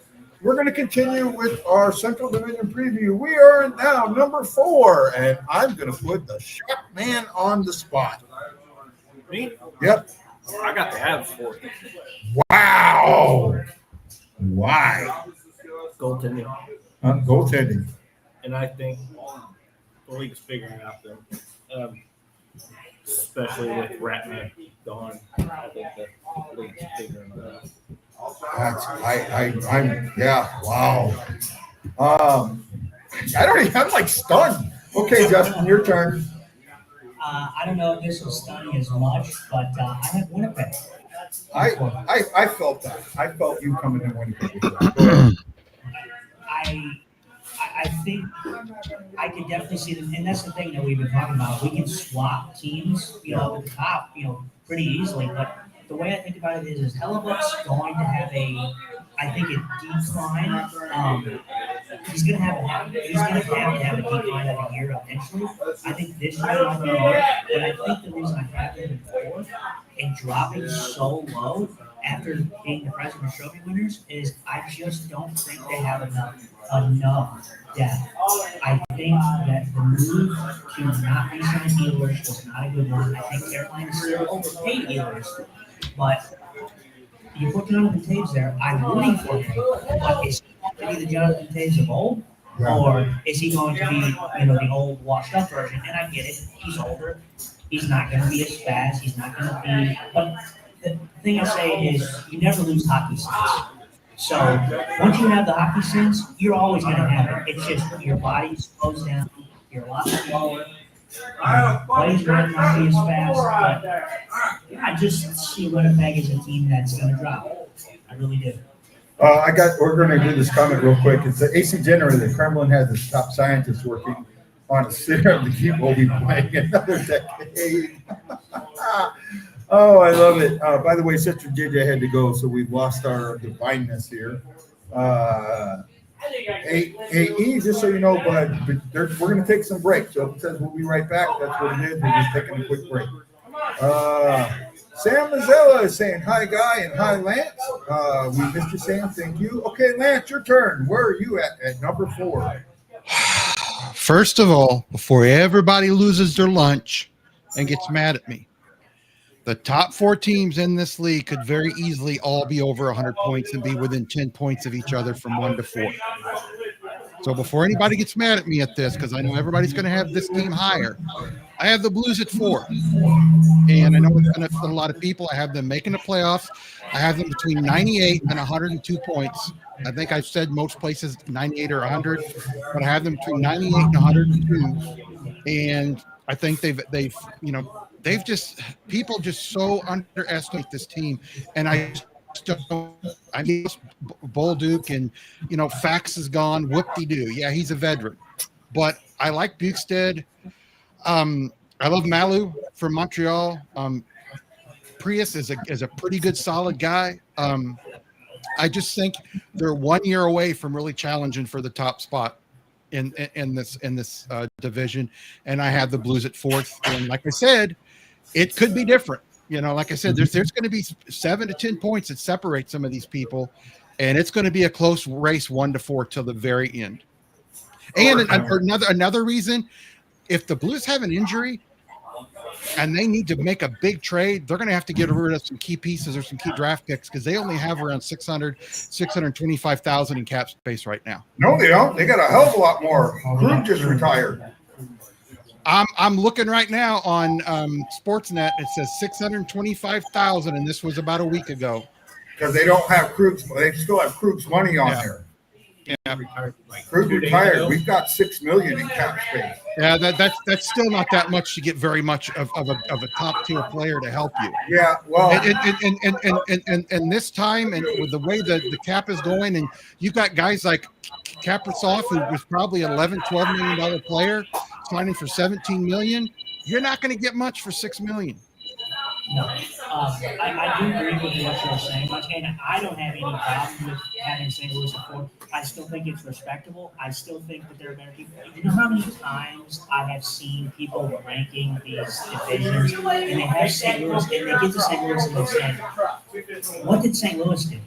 What do you mean? What did St. Louis do?" Yeah. That's how I know you didn't pay attention and you don't know what you're talking about. The Blues Justin, most places I've looked have the Blues 7th or 8th. I cannot find anybody that has them higher than 6th. Well, here's so I'm on board with this. The more I think about it, I do have the Blues, right? But I don't have them at 4 for the same reason that you have them at 4.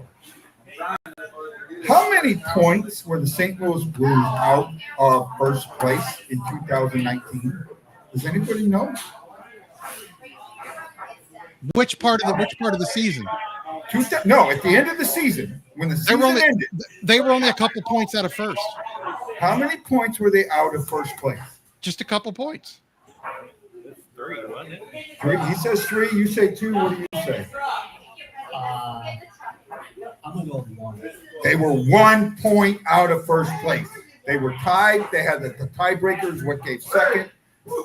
I think that this year, first through 4th is going to be separated by 3 points. I think it's going to be separated by that fewer points. That these teams are that good. They're going to beat up on each other, but they're also going to beat up on the rest of the league. Like I said, I think it's going to be down to overtime record. Yeah, it's going to come to row to the regulation wins and row. Regulation wins and regulation overtime wins. It's going to come down to that. It's going to come down to tiebreaking. And the other thing is, Lance, I kind of disagree with you with the injury. If they have an injury, baby Blues, Dvorsky, Steinberg, and a few others. I know. I love. Come on, guys. Stenberg, until he showed up in this last game. Guy, did you watch him at all last year? I did. He's nowhere near ready. He's nowhere near ready for the NHL. And bringing him up because of an injury and putting him on a 4th line, he's just not ready. Wow, scary. There is no way in the way this division is that's going to happen. He said the Avs aren't getting 121 points. No, Dallas at 113 and the Jets at 98, us at 94. First of all, I think we're going to improve, not go backwards, but I think it's going to be that close. I do think that this division is going to be very, very tight, right? And I do think that when it comes to next man up, the baby Blues are going to have to step up and make those plays. So, and Dvorsky, now everyone's talking, first of all, everyone's talking about Bedard. He's in the third year. Well, Dvorsky's in his third year too. He was in that draft. Number 10 overall pick. Only 2 guys that were picked ahead of him haven't played yet. It's time for him to start paying dividends on that 10th overall pick. Because, and I was talking about you in the car with this, I wanted Benson. Benson's already got 170 games under his belt. Benson on this team would have been just as good as he. Now he may not have come up as quick, but he was just as good and just as NHL ready. And we could have had him at 10. We could have absolutely had him at 10. And we got starstruck with Dvorsky. Well, now it's time for Dvorsky to pay off because the guy that we could have gotten at 10 is paying off. So that's why I say it's there. And I will say that I get that point, but I also will say that you are talking about Buffalo. Buffalo, there's a lot more room for a guy like Zach Benson to grow. They got some solid talent there, but a guy like Zach Benson can stand out in Buffalo because their talent isn't as star-studded as some other teams. I think Dvorsky does, he needs to show that he is ready, but the thing is I think we need to get a Robert Thomas, type of style with him. I think they need to start him on the wing. He needs to play on the wing, and he needs to transition into that center, just like Robert Thomas. I could see that. I could see that. I don't have an issue with that. I'm trying to. You know what's scary? You got to get off your love affair with the Avs because you're sitting there, you're going, they're stacked, they're so deep. They got no goaltending. Well, a guy, I want to mention something to him that's all over the Avs. Listen to the guys they've lost this year. Charlie Coyle, Jonathan Drouin, Ryan Lindgren, and Miles Woods, no big deal. And all they added was old man Brent Burns, who isn't the offensive threat he used to be, and he's terrible defensively. So I don't know how people are picking this team for 115, 120 points. Yeah, I'm with you there. I actually,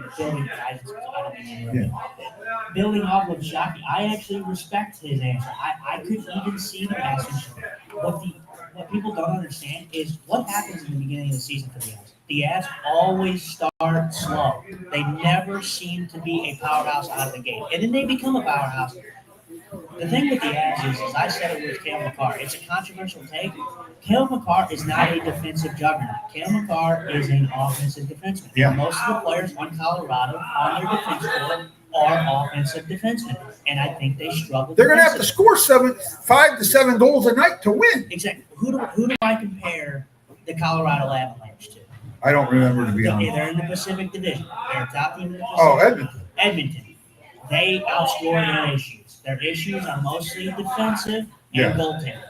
I trust Edmonton's goalie more than Well, yeah, but Stuart Skinner is still not good. Yeah. No, I'm there. So I All have right, real quick, I want to say something. Yeah. Here's this great defensive core. Devin Tays, good defenseman, not great, offensive. Cal Makar, offensive, terrible defensively. Sam Malinsky, offensive. Josh Manson, about 50-50. Middleton, and then Burns. That is their top 3 defensive pairings. I'm not impressed. No. Defensively, no. The Avs have always been focusing more on the offensive side of the defense, which is fine. They outscore the Dogs. They're a top team for it. But defensively, they don't look impressive. They just don't. Yeah, we're going to move on here. AC says the NHL desk jockeys are pressing hard on McCarr and McKinnon. Yeah, I see that. But Devon Tays has been in the Norris conversation the last 5 years. Okay, a lot of, but I get scary. I get where you're coming. I just feel like they can't outscore their goaltending issue. That's what I think. Right? And we're going to continue. We're going to go. Stay out of the comments. We're going to go to number 3. Hey, Guy, I can't hear you anymore. I don't know if you can hear me, but I can't hear you now all of a sudden. Say again. Can you hear me, Lance? Can you hear me, Lance? It's got to be on his end then, because you're hearing me, right? I hear you. I didn't mute him or anything. Lance, it might be on your end, buddy. I don't have it muted here. Hey, Lance, can you hear us? Talk, Lance. Did you hear talk. me, guy? I can't hear anything you're saying at all. Okay, well then it's on. And I it's can on listen your to other end. things on my computer, We so I can know hear it's not me. Hey, Lance, we can hear you. Okay. You hear what My volume is at 77. We can hear you, so it might be something on your end. Am I muted? No, that one's supposed to be muted. That's right. No, Lance, we can hear you. Okay. Pop out, pop back in. We'll get Click back in. Yeah, I'm gonna try. Well, if you can I'm hear gonna me, try I'll just give you my last three in the central and get We can going. And hear you guys you. can discuss it. Is that all right? There you go. Now maybe you can see that. Thanks, Michael. Right? We hear you. Thanks, John. Right? Log out, log back in. Check your messenger. Yeah. So sorry for technical difficulties, guys. We have this happen a lot. We will get this figured out. Give us just a moment. There we go. We got that. Ashley! Hi, Ashley. How are you?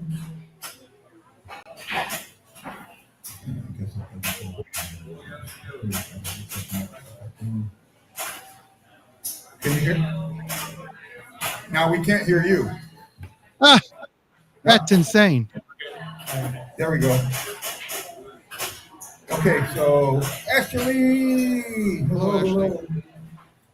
Lance, are you there? Yeah, I'm here. Can you hear me? Okay, now we got it. I got some background Great. feedback there. Okay, so let's get to central number 3, and I'll start with Lance. The Avalanche, for the reasons I just said, you know, they've got a lot of guys that are gone now that were a big part of their teams. Charlie Coyle was a pretty good part of their team. Jonathan Drouin was a good part of their team. Lindgren was. I'm with Guy and everybody there. I just don't like their goaltending or their defense at all, because most of them, there's one or two guys that are 50-50 defense, offensive type guys. The rest of them are offense first. And I love Cal McCarr, but, you know, his offense can only get you so far. And I agree with Guy. They're going to have to score in most games. They're going to have to score 3-4 goals plus in most games to win the game. Still avoiding number one question. What week will Guy fit the flag?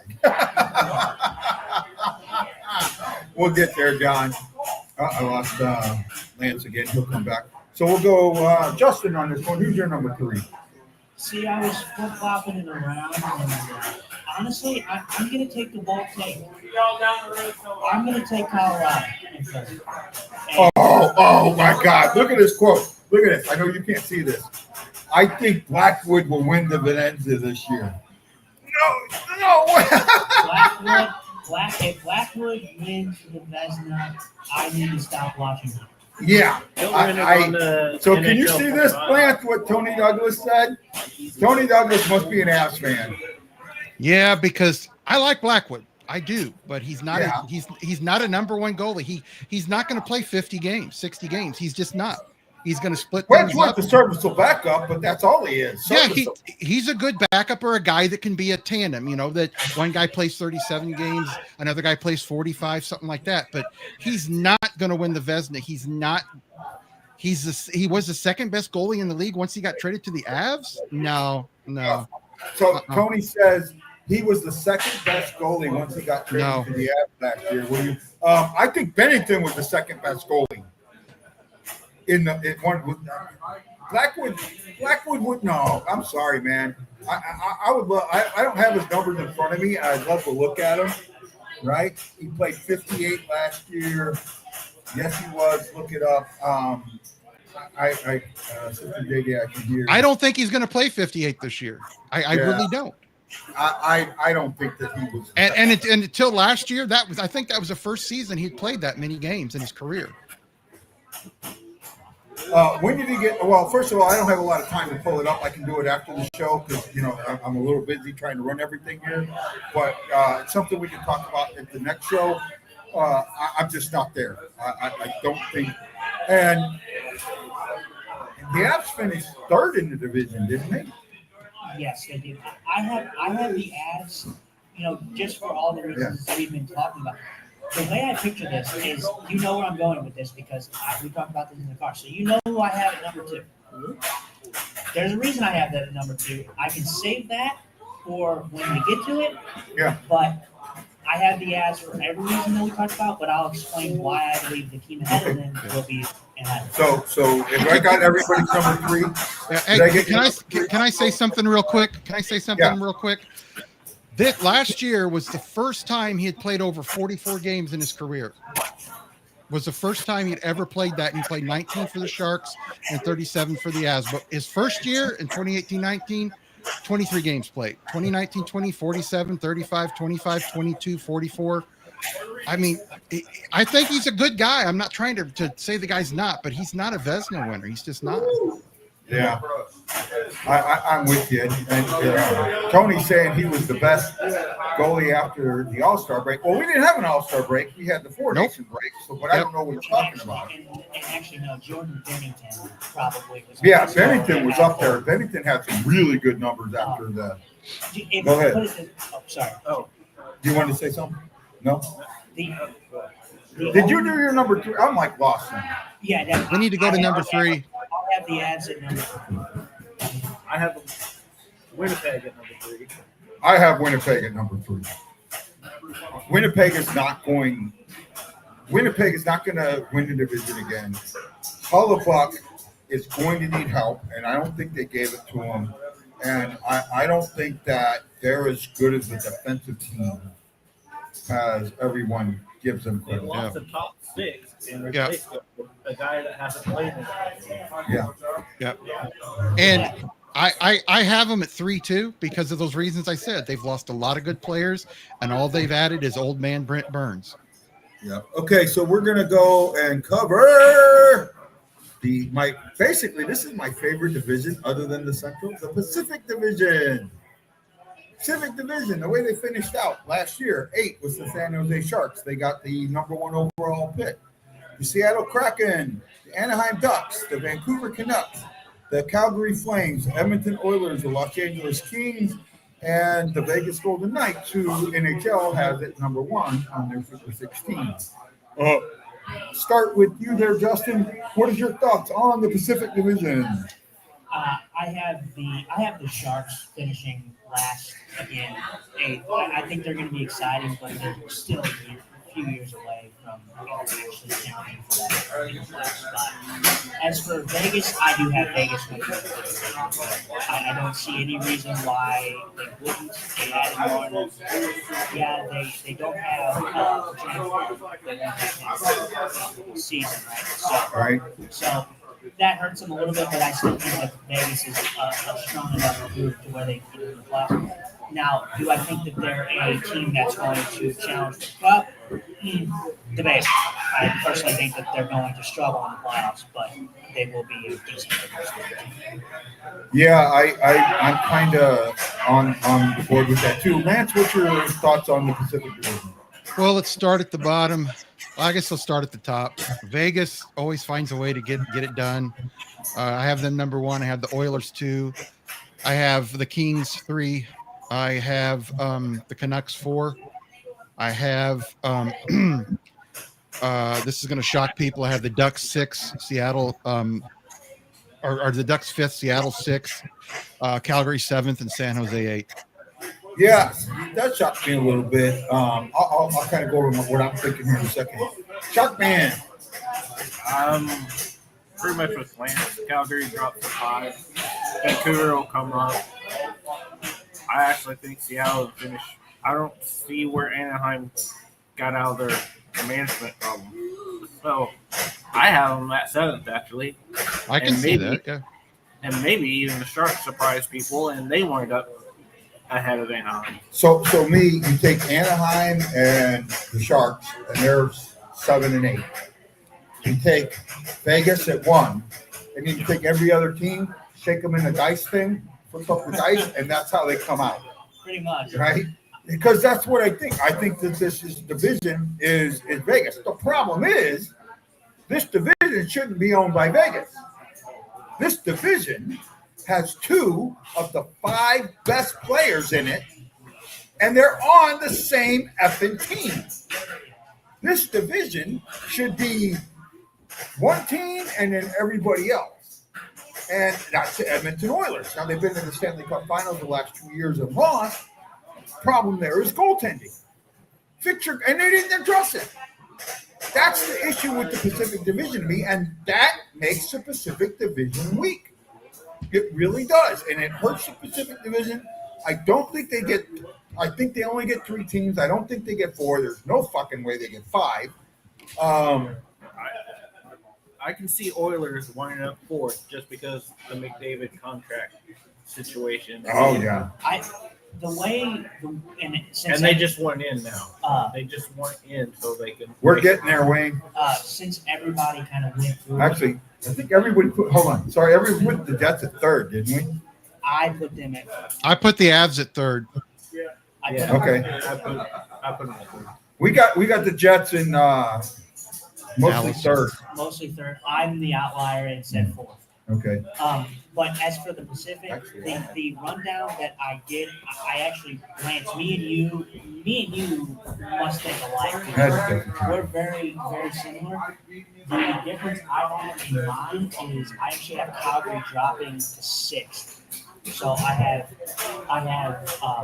Vegas, Edmonton, LA, Vancouver, Anaheim, Calgary, Seattle, and then San Jose. All right. Let's see here. Where are we at? Dante's Inferno says Quinville, love him or hate him, he's a good coach. And with the young team, I think he gets that team overachieve a bit. I'm with Lance. I have Anaheim higher. I get it, and they could, but it's going to take a lot. And Quinville's still going to have to deal with the comeback questions. Thank you, ma'am. Deal with the comeback questions for a while, so that's going to affect that team just a bit. Okay, that's the Pacific. I guess we got time to kind of finish this off instead of taking a break. Let's go to Central number 2. Who do you have now? I think I had the Jets. I got to remind myself. I had the Jets at 3 also. Jets at 3. Lance, Jets at 3. Yeah. I had Avalanche at 3. Avalanche at 3. I had Colorado at 3 as well. And you had Jets at 4. Jets at 4. Okay, so number 2. Man. They got us at 2. I think this group last night was what I wanted to see out of this group. The defense played a lot better together. I just think last year the way it ended left a bad taste in their mouth, and that can go one or 2 ways. And I've met Monty, so I know how he's going to coach them up, and they're going to be better than last year. And like we've been saying though, 2 through 4, maybe 5, can be shaken up. But I just see last year's bad taste. They went to the offseason and they worked on things. They didn't go home and just snack out, play on the boats all year. They actually went to the ice and worked on things. My only question is, what got to shoot the puck? Yeah, I'm with you. Okay, so you've got him at 2. Lance, who's your number 2? I have the Jets at 2. Just because I do think one thing that goes against him, I think they're relying too much on Jonathan Tays to play the second line center. I think at his age and the health problems he's had, I think he's lucky to be a 3rd center. I just do, but I just see the team's got a lot of talent. They're good defensively. They're a pretty big team. And I do agree with the guy. I think Hellebuck's going to take a step back, but I think he's going to be good enough to get them where they need to go, and I have them at 2. Yep. Okay. Well, as you know, guys, I have us at 2. And the reason I have them above, and you probably, I know a lot of people are probably like, well, how do you have St. Louis above Winnipeg and Colorado? Well, one, Colorado, they start the season slow. the way I see this playing, I could definitely see this playing out is St. Louis. I think they start off strong. I think the season starts off strong. They may falter a little bit. Colorado kind of picks it up a little bit. I think it's going to tie into my hot take later, which I will not bring up now. I think we're going to see a Jordan Bennington crazy performance this year, and I think that's going to catapult them eventually ahead of the Avs. That dropped the Avs down a little bit, so that will put St. Louis in second, and then obviously the reason I have the Jets in fourth is because I feel that Hellebuck is due for a kind of a down year, and I just don't. Like Lance said, I think they're relying too much on a God-blessed player in years. Got this wrong. What you think? Hold on. No, I'm trying to pull something up here real quick. If I got everybody's two but mine, right? Yep. There we go. So my number two, I'm sitting there, I've been fighting everybody, is the Avalanche. But my reason, hold on, they, like everyone says, are heavily talented, but their goaltending is weak. And I do think that they are going to outshoot a lot of opponents, right? I do think that they have the skill level to get there, but I also think that come playoff time, it's going to hurt them. I don't see them getting out of the first round. Here's the thing: if this division's too strong to come out slow, if they do an Avalanche thing, come out too slow, they might get too far back. It's possible. The way I think about it is I get what you're saying, but like I was saying, I brought up the point that they start off slow. How long before it is too much for Cale Makar and Nathan McKinnon to carry this team when they start off slow? When do they finally say, they don't say physically, but when do we start seeing that wear and tear on those two guys for carrying this team? And that's exactly what happens. The Avs do not have the depth. I don't see what everyone has, this infatuation that the Avs are just the deepest team ever. Well, I want to get back onto something you talked about, and we'll get to our number one teams here in a second. Oh, I lost Lance. Lance, you brought up Bennington, right? Do you know what Bennington's save percentage was during the preseason? Oh, yeah. It's very high. He only let up, what was it, 3 goals? Two. So yeah, he was about, he was probably about a 950 maybe. Close. 963. If I got my numbers right, he was like 963. I think he let in 50. I think he faced 55 shots and landed 2 goals. So it's 53 of 55, somewhere around there, right? I'm basing it off of some numbers I heard while I was at the game against the Senators. And while I was there and watching the game from right behind the net, thank you to my usher friend. I won't say her name so I don't get in trouble. Right behind the net, he was reading angles. He was comfortable. He was moving the puck well. Everything that I thought he needed to do to show me that he could be that guy, he's done. So there's been 2 things brought up during the games that you're at the game and you didn't hear. Him and the goalie coach have went in and said, well, if they're not going to protect the backdoor pass, you're going to work on your edges and shooting across that crease. Also, the goalie coach has went to Otter and the other coach and said, all right, we need to fix the game plan in front of Bennington to work for his weaknesses. Where do these guys need to be to protect his weakness? And Right. I haven't even heard that from any NHL coach ever. Are you coming back, Lance, man? I hope so. We kind of lost Lance there for a second. We'll get to our number one.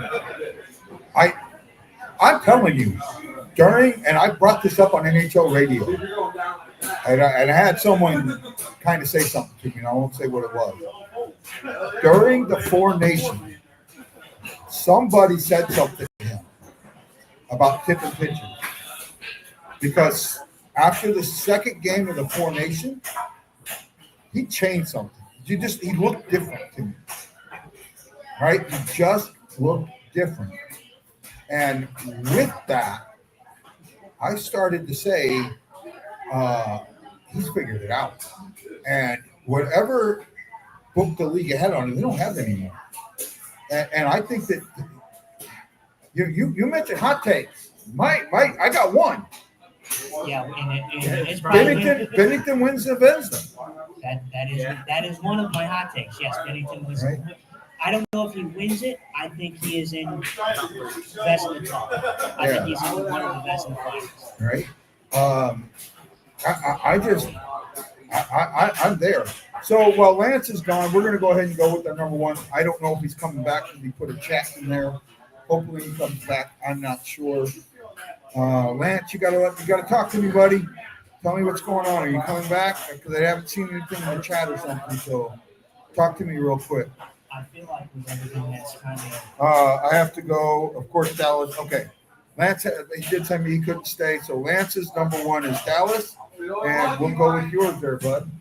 Yeah, I feel like we got a pretty general consensus on this one. I have Dallas winning. I have them winning the division. I actually have them winning the president's. Yeah, I can see that. What about you? Yeah, same. I don't think Robertson has the same year as last year. I think Ratman's going to bring him up to where we thought he would be. Yeah, Robinson's definitely got to be better. If Dallas has got to, it's actually weird. Dallas is kind of interesting. I love how everybody says Dallas, but I could also see a world where Dallas does not win the division just for the sole fact of the coach that they brought in was a coach that they already had, and the last time he was there, they did not do very well. So obviously, it might have been a different group, different players, but like I said, that 1 through 4 is just a complete bloodbath. My hot take on Dallas: the Ben injury is a blessing in disguise. The what? The Ben injury is a blessing in disguise. Yeah, I can see that. I'm with you. I think Dallas is the top one. The thing is, like I said, I could see 1 through 4 being separated by less than 5 points, or even closer, very easily. I think that this division is that good that they are going to destroy every other division in the league. They're going to have a huge winning record against the other divisions, and that includes the teams at the bottom. Yeah. We talked Right? about, not to kind of shit things up, but we talked about guys in the finals. I think Oxford is going to be in that picture. Yeah. Well, we'll do. So that's that. We've kind of covered that. And look, guys, I wanted to go longer, but I'm really not in a great mental space. So I hope you can understand that. We're going to kind of finish this show off with some hot takes.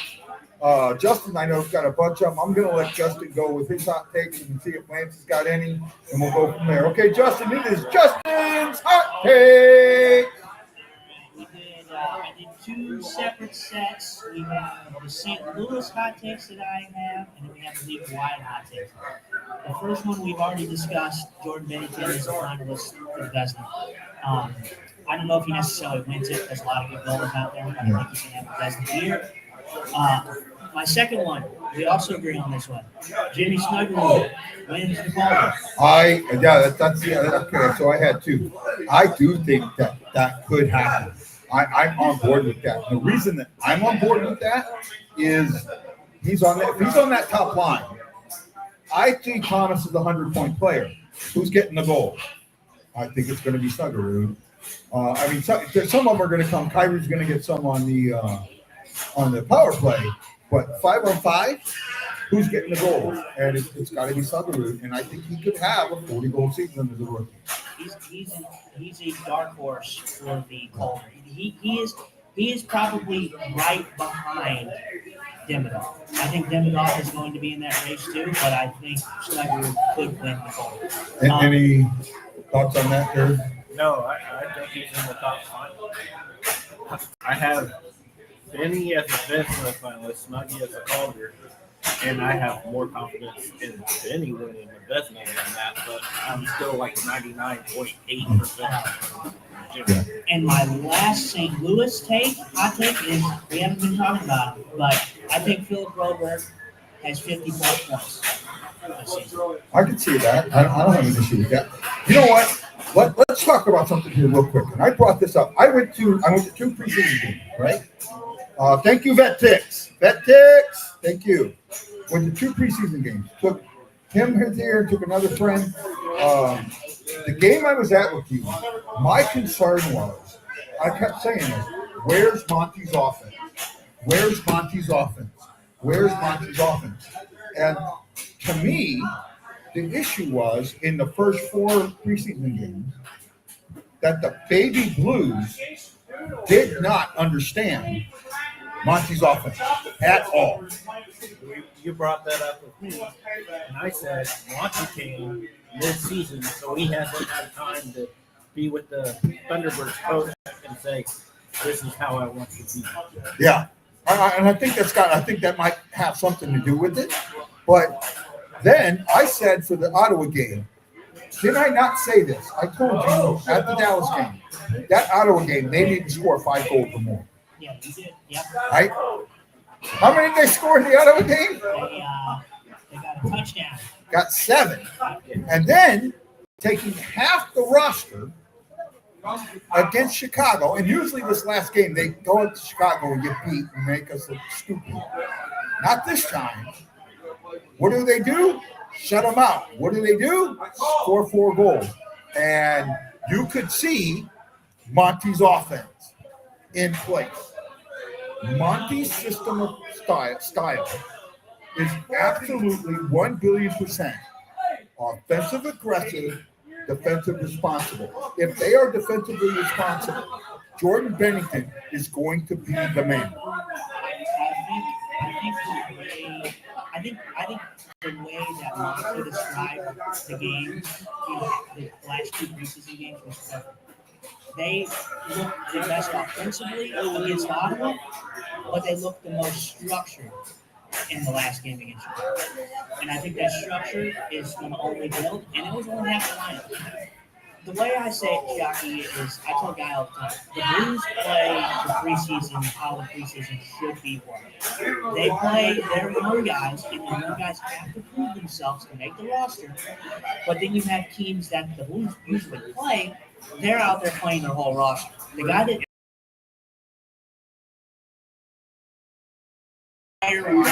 outside of their back was in that. And that's not an excuse. It's just what that tells me is I look at the future is very bright for the St. Louis Blues. I look at teams like Dallas who are great now, but in a couple of years will be a little bit more on the decline, in my opinion. They use it as a crutch. Yeah, they use the preseason exactly how it should be played. Well, I hope things work out good. We're about to get in trouble here. Oh, no. She just texted out. So we are almost done for the night. You got some more hot takes. We'll get to those. This is I am Guy, the Hawaii Blues fan from Honolulu, Hawaii, here in St. Louis, enjoying a month, getting to see some preseason hockey. Joining me tonight is my co-host, Justin Scott, and my good friend and Warrior teammate, Chris Shockey, S-Hockey here. You can find us on Facebook and YouTube at BlueNote Fan Report. Follow us during the season. We will be doing a weekly show on Sundays, 7 o'clock, either 7 or 8. We're still working on the time on that. It will start when I get back in November because we have the live shows here. And then we will be doing game day shows. I don't know how many, but we're going to do as many as I can do while still doing my job. Okay, go with your hot takes, bud. All right, my first hot take, I don't know how people feel about this team, but my first hot take is LA misses the playoffs. And the reason I say that is because I can see a team like Vancouver sneaking in there. And we talk about this all the time, how we see this like even the 6th place team in the Central having more points than the 3rd place team in the Pacific. I don't know how confident I am in Vancouver, just because I view them just like I kind of view the Minnesota Wild. They're kind of just in the middle, the murky middle, as I call it. So I think my first hot take would be LA misses the playoffs. I'm not on board with that. I don't see that. So that's why it's a hot take, guys. Okay, next one. My next one is the Washington Capitals miss the playoffs. I can get on board with that. I think that one was a little bit more realistic, just because Yeah. I think a lot of Washington's guys had career years last year, and I just don't know if that's The possible. chase had a lot to do with their year. Exactly. They're becoming the Pittsburgh Penguins. Yeah. Outdated guys. I do really like Logan Thompson. Logan Thompson had a great year for them, but I just don't see a bunch of their guys having outstanding years. And actually, speaking of Pittsburgh, Jockey, since you brought it up, my next hot take was Gavin McKenna lands in Pittsburgh. That's my next hot take. Is Gavin McKenna goes to Pittsburgh. Is that the number one overall draft pick? Yes, I would say that they get the first overall. That's quite possible. And I believe my last hot take. Oh no, that's not really hot take. I kind of explained. St. Louis finishes above Colorado. I already gave my my last take, and this is probably going to maybe not surprise you guys, but hockey faithful. I have the Edmonton Oilers do not make the finals. I don't know if that's a super hot take. Yeah. I don't know if it's a hot take, but it is a take because a lot of people do have the Oilers winning the finals. Yeah, I think the Knights could get over that bump, unless, and it all comes down to this: do they find their goal of the future, or the goalie to take them over there now? And that was my concern with Hoffman.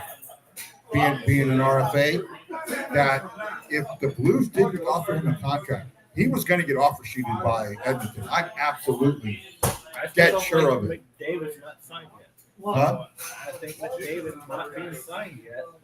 Yeah. Well, how crazy is it going to be when McDavid gets 20 million? Because 25. something just absolutely bonkers. Because Kaprizov got 17 million, and I know what you're saying. The cap is going up, but my issue with that, I'm just like with Lance.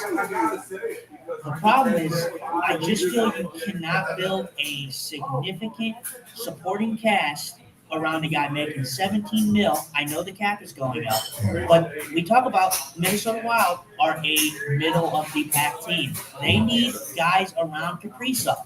Kaprizov cannot carry this team by himself to a Stanley Cup. No, and I agree with that. Cat going up. Why I'm okay with Ballard getting sick. Exactly. Yeah. I think if the cap was to stay the same, I'd say 4.5 to 5. Yeah. But the cap going up, I 4.5 to 5 is where I would have been. Even 5.5, I think I'd have been happy with. Yeah. I'm not upset with the 3 years he got. I just felt the money was slightly high. Not like egregiously, oh my God, an overpay. Maybe you tipped a little more than the 20. You tipped 25%. You tipped 25% instead of 20. That's what I'm saying there. The term on the Fowler contract, perfect. The term, great. 3 years, sweet spot. Yeah, the money is a little bit more than you'd like, but since the cap is going up, you got to expect that you're going to be getting a little bit. And Fowler took a pay cut. So, he did take a pay cut. Obviously, I kind of expected that. I think most fans did, but he wants to play in St. Louis, and that's all I want. Yep. Well, guys, it's been wonderful. Thank you. Tonight's been emotionally tough on me. If you know me, you know how emotionally taxing this has been, and it's going to be hard breaking all this down and getting it put away. Luckily, I've kind of walked Justin through it, so it can help me out. We will be back here, though, Saturday, 2:00 in the afternoon. We are going to do a game show while the St. Louis Blues are in Calgary taking on those nasty Flames, trying to put out the Flames. I look forward to seeing all of you here that can come. Should be a great one. I might be doing one of the away games, I think the Vancouver game, from your house. Are we still up for that? So you're gonna be online.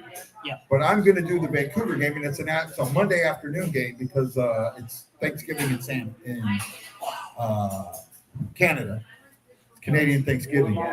Actually, you know what? That might not be on TV though. For you. We're gonna have to go check that. No, because I think it's a Prime game, Amazon Prime game. I have Prime, so we'll figure it out. We'll get it figured out. We'll figure out where it's going. You know what? It's been a great night. Thank you all. Hey, poker players, thanks for listening. You made it look like I had a good crowd here. I greatly appreciate that. Thank you. Sorry for some of the the head button at the beginning, but $4,000 camera. I think you can understand that, right? I'm sorry, ma'am. Yes, ma'am. So we needed to make sure that was protected. They had a great time. Vitale's Hideaway! Thank you for hosting us. We greatly appreciate you. We love all of you. Chris, Shocky, thank you for coming out and joining me tonight. Great to have you anytime, my friend. I'm ready to piss some people off. Yeah. Justin, I think this was a good show, Yeah, bud. it was. I appreciate you having me on and appreciate Vitale for the opportunity to Right. talk tonight. It was fun. Great food, great service. Fun Yeah. times. Yeah, we can't wait to be back. Thank you all for joining me here at Vitale's Hideaway for our preview show. I do apologize for some of the gremlins that caught me at the beginning of the show. And you know what? It was rolling, buddy. Thank you. You had to make sure that I knew you were thinking of me and you were taking care of me tonight. That's where the gremlins came from, and it makes me proud. Roland, I love you, buddy. I am hurting deeply. You kept this show going when I didn't want to do it anymore. So you're going to be missed. My heart goes out to your family, to your daughters, your friends from the BlueNote Fan Report. Love you to death, my friend. Please rest easy. That's all I can say. I think there's only one way to end this, right, guys? There's only one way to end this. Where's Adam? Get Adam up here. Adam! We need Adam. Oh, he's playing his game. Come on, Adam.